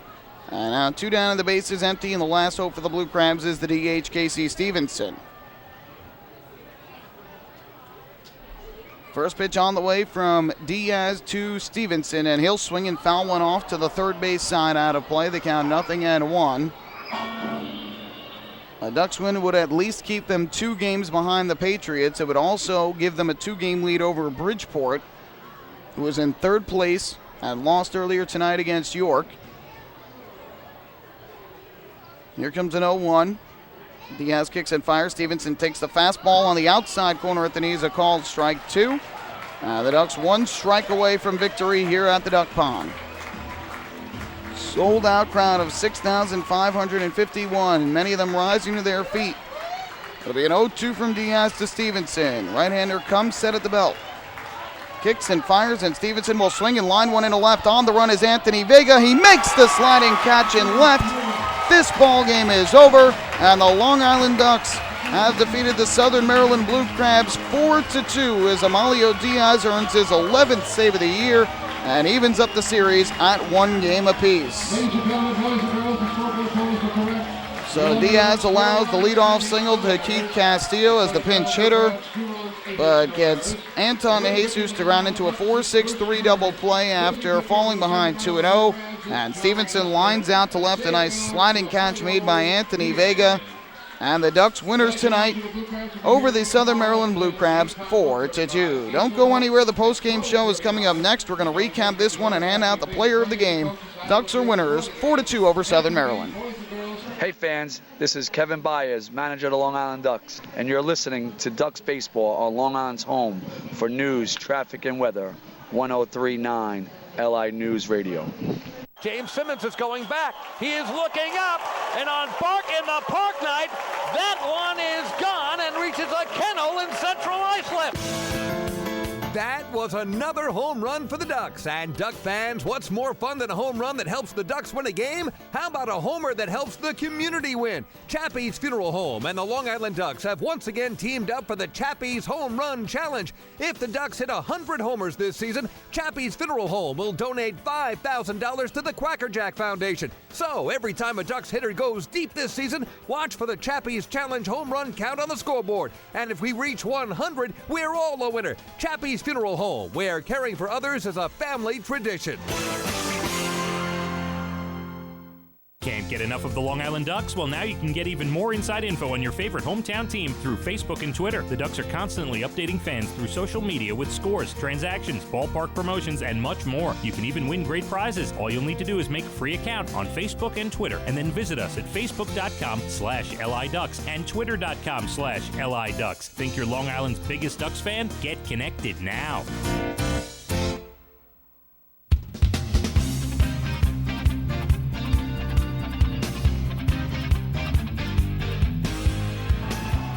Back here at Bethpage Ballpark, fans getting excited. They're about 10 seconds away from enjoying the second-to-last pyrotechnical fireworks extravaganza of the regular season, and they get to enjoy them following a Long Island Ducks victory over the Southern Maryland Blue Crabs by a final count of 4-2. And the Ducks now evening up this 4-game series at 1 game apiece. They have now won 9 of 10 games over the Blue Crabs here at home this year. They're 29-26 in the second half of the season. 75-50 overall, and they will maintain at least a 2-game deficit against the Somerset Patriots in the Liberty Division standings for the second half. Somerset right now is winning 4-0, which in a weird way is good news for the Ducks. It's actually 4-1 now, because it helps that if Somerset wins, they would now be 5 games ahead of the Bridgeport Bluefish, or check that, 4 games ahead of the Bluefish in the second half Liberty Division standings. And so if Bridgeport 4 games back, helping the Ducks get closer and closer to guaranteeing at least a postseason berth. Let's recap this game first off here at Bethpage Ballpark. Good pitcher's duel in the early going between John Lester and Bruce Kern. Neither side were able to score a run until the 4th inning. when the Blue Crabs scratch out the first run of the game. With one out, Craig Maddox doubled to center. Brian Nelson followed with a single to right. And Jamar Walton lifted a sacrifice fly to center field to bring home Maddox from third. And that gave the Blue Crabs a 1-0 lead for Walton, his 37th RBI of the year. Ducks, though, were able to respond in the bottom half of the fifth inning. After not scoring over the first 4 innings against John Lester, they finally got to him in the fifth inning. Cody Puckett opened the inning with a single to left, and Elmer Reyes followed with a single up the middle. With 2 on and nobody out, Anthony Vega trying to sacrifice the runners over, but punted it too hard back to the mound. Lester got the out at third. So on the fielder's choice, runners at first and second, 1 out. But Phelan Lentini picked up his teammate with a 2-run double down the left field line, the left center field gap, RBI 16 and 17 for Lentini as he brought home Reyes and Vega. And the Ducks had themselves a 2-1 lead. Delta Cleary Jr. would fly out to right. Lentini would advance to third on the play. And then Dan Lyons would single up the middle to score Lentini from third and give the Ducks a 3-1 advantage. Southern Maryland would close the gap in the 7th inning. Bruce Kern threw a 1-2-3 inning in the 6th, got the first 2 outs in the 7th, but then fell apart in the 7th. He allowed a single to Grant Sawatsky, a single to Anton DeJesus, walked Casey Stevenson to load the bases, got to a 3-2 count on Zach Wilson, and just missed with a breaking ball over the inside corner for ball 4, and that would force home Sawatsky from third to make it a 1-run game.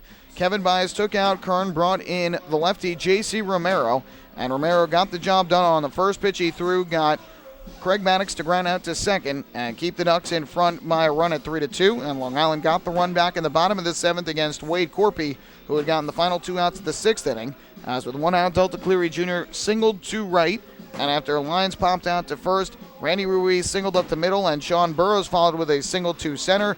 The RBI for Burrows, his 48th of the year, brought home Delta Cleary Jr. with the run and gave the Ducks a 4-2 lead. J.C. Romero would throw a scoreless inning in the 8th inning, allowing just a 2-out single to Casey Frawley. In the 9th inning, Amalio Diaz came on to try and earn the save. He allowed a leadoff base hit up the middle to pinch hitter Keith Castillo, and then fell behind on Anton DeJesus 2-0. Things looked bleak, but DeJesus on the 2-0 pitch grounded into a 4-6-3 double play, and then Casey Stevenson on an 0-2 pitch lined out to left field. A nice sliding catch by Anthony Vega for the final out of the inning, and the game as the Ducks won it 4-2. Final totals from tonight's game: 4 runs, 10 hits, no errors for the Ducks. They left 9 on base. For the Blue Crabs, 2 runs, 8 hits, no errors. They too left 9 on base. Bruce Kern, who has pitched his 2nd consecutive quality start against the Blue Crabs, wins and improves to 8-5 on the year. John Lester, 4 strong innings but fell apart in the 5th, suffers the loss. He falls to 3-1, and Amalio Diaz earns his 11th save with the scoreless 9th inning. The game took 2 hours and 41 minutes in front of a crowd of 6,551 here at Bethpage Ballpark, the 11th sold-out crowd of the year and the 650th past capacity crowd all time. Time to hand out tonight's Player of the Game award, and tonight we are going to give it to Ducks right-hander Bruce Kern, who was very good on the mound for Long Island. 6 2/3 innings of 6-hit, 2-run ball, walked 3 but didn't walk more than 1 until he allowed walks to the final 2 hitters he faced, struck out 5, did a nice job against his Blue Crabs lineup, earned his 8th win of the year, and so tonight Bruce Kern is our Player of the Game. We'll take one more quick break. When we come back, the out-of-town scoreboard, and then we'll wrap things up from Bethpage Ballpark on this Saturday night where the Ducks win it by a count of 4-2 over the Blue Crabs. Hey fans, this is shortstop Dan Lyons, and you're listening to Ducks Baseball on Long Island's home for news, traffic, and weather. 1039 LI News Radio. Spring into a new Honda at Huntington Honda and pay $59 a month for a new 2015 Honda Civic LX sedan. $59. So spring into Huntington Honda on Jericho Turnpike just east of Route 110 or HuntingtonHondaCars.com. Huntington Honda, discover the difference. Auto 24-month lease, total due at inception. Civic $31.90 includes bank fee, first month's payment, no security deposit. Taxes, DMV, title fees extra with excellent credit through HFS. Family fun every time. Beautiful evening for baseball. Big action every time. He reaches up, it's gone! Great value every time. And the Ducks have won it 7-1. The Ducks schedule is loaded with new promotions this season, and with an average ticket price of just $10 and free parking, there is no better value on Long Island. For game times and tickets, visit liducks.com. Long Island Ducks Baseball. Good times every time.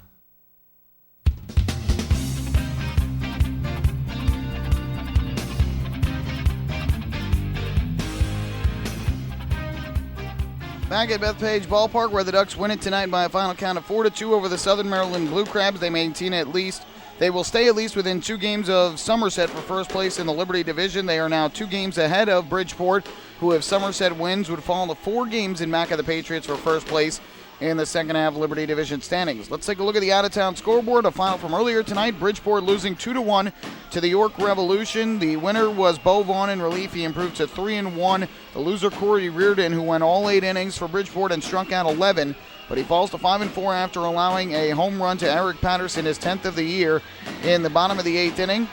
The save went to Stephen Penny, his 5th of the year, and also homering in the game for York was Telvin Nash, who hit his 6th. They are in the bottom of the 7th inning down in Sugar Land, Texas, where the Somerset Patriots have a 4-1 lead over the Sugar Land Skeeters. Mickey Story started for the Patriots. Anthony Collazo is now in the game. For Sugar Land, it was Miguel Martinez starting. Now in for Sugar Land is Justin Klipp. For the Patriots, they have gotten 2 RBIs from Michael Burgess and 1 from Matt Fields in the ballgame. Sugar Land, only run of the game has come from Johan Lamonta. Again, it is Somerset leading Sugar Land 4-1. If that score holds up, then the Patriots would still be in front of the Ducks by 2 games, but they would also be in front of Bridgeport by 4 games, and all that matters between the Ducks and a playoff berth is that Bridgeport stays as far back from first place as possible. They're in the bottom of the 8th inning in Lancaster, Pennsylvania. The Barnstormers have scored 2 runs and have rallied to take a 5-4 lead over the Camden River Sharks. Chad Beck started for Lancaster. Scott Patterson is now in the ballgame. Daniel Herrera started for Camden. Rob Bryson is now the pitcher. For Lancaster, RBIs, 2 of them from Zach Collier, 1 apiece from Kent Mathis, Len Sawatsky, and Luke Hughes. And for Camden, they have gotten 2 RBIs from Matt Gamble, and 1 from Matt Kearns, and 1 from Brandon Chavez. As for the Major League scoreboard, the Yankees fell earlier today to the Tampa Bay Rays at Yankee Stadium 3-2. Xavier Cedeno, the win improves to 4-1. Nathan Eovaldi, the loss, fell to 14-3, and the save went to Brad Boxberger, his 34th of the year. No home runs in the game for Tampa. 2 RBIs from Asdrubal Cabrera, 1 from Kevin Kiermaier, and for the Yankees, RBIs from Brett Gardner and Didi Gregorius. All Mets tonight down in Miami. They lead the Marlins 7-0, bottom half of the 8th inning. Bartolo Colon, the starter for the Mets, has been great tonight. No runs allowed through 7 1/3. Brad Hand started for the Marlins, lasted just an inning and 2/3, where Odell Lazo is now in the game. Lots of homers for the Mets. Juan Lagares his 6th, Travis d'Arnaud his 10th, and Wilmer Flores with his 15th. Lots of college football action going on today. Notre Dame is up 17-0 at the half right now over Texas.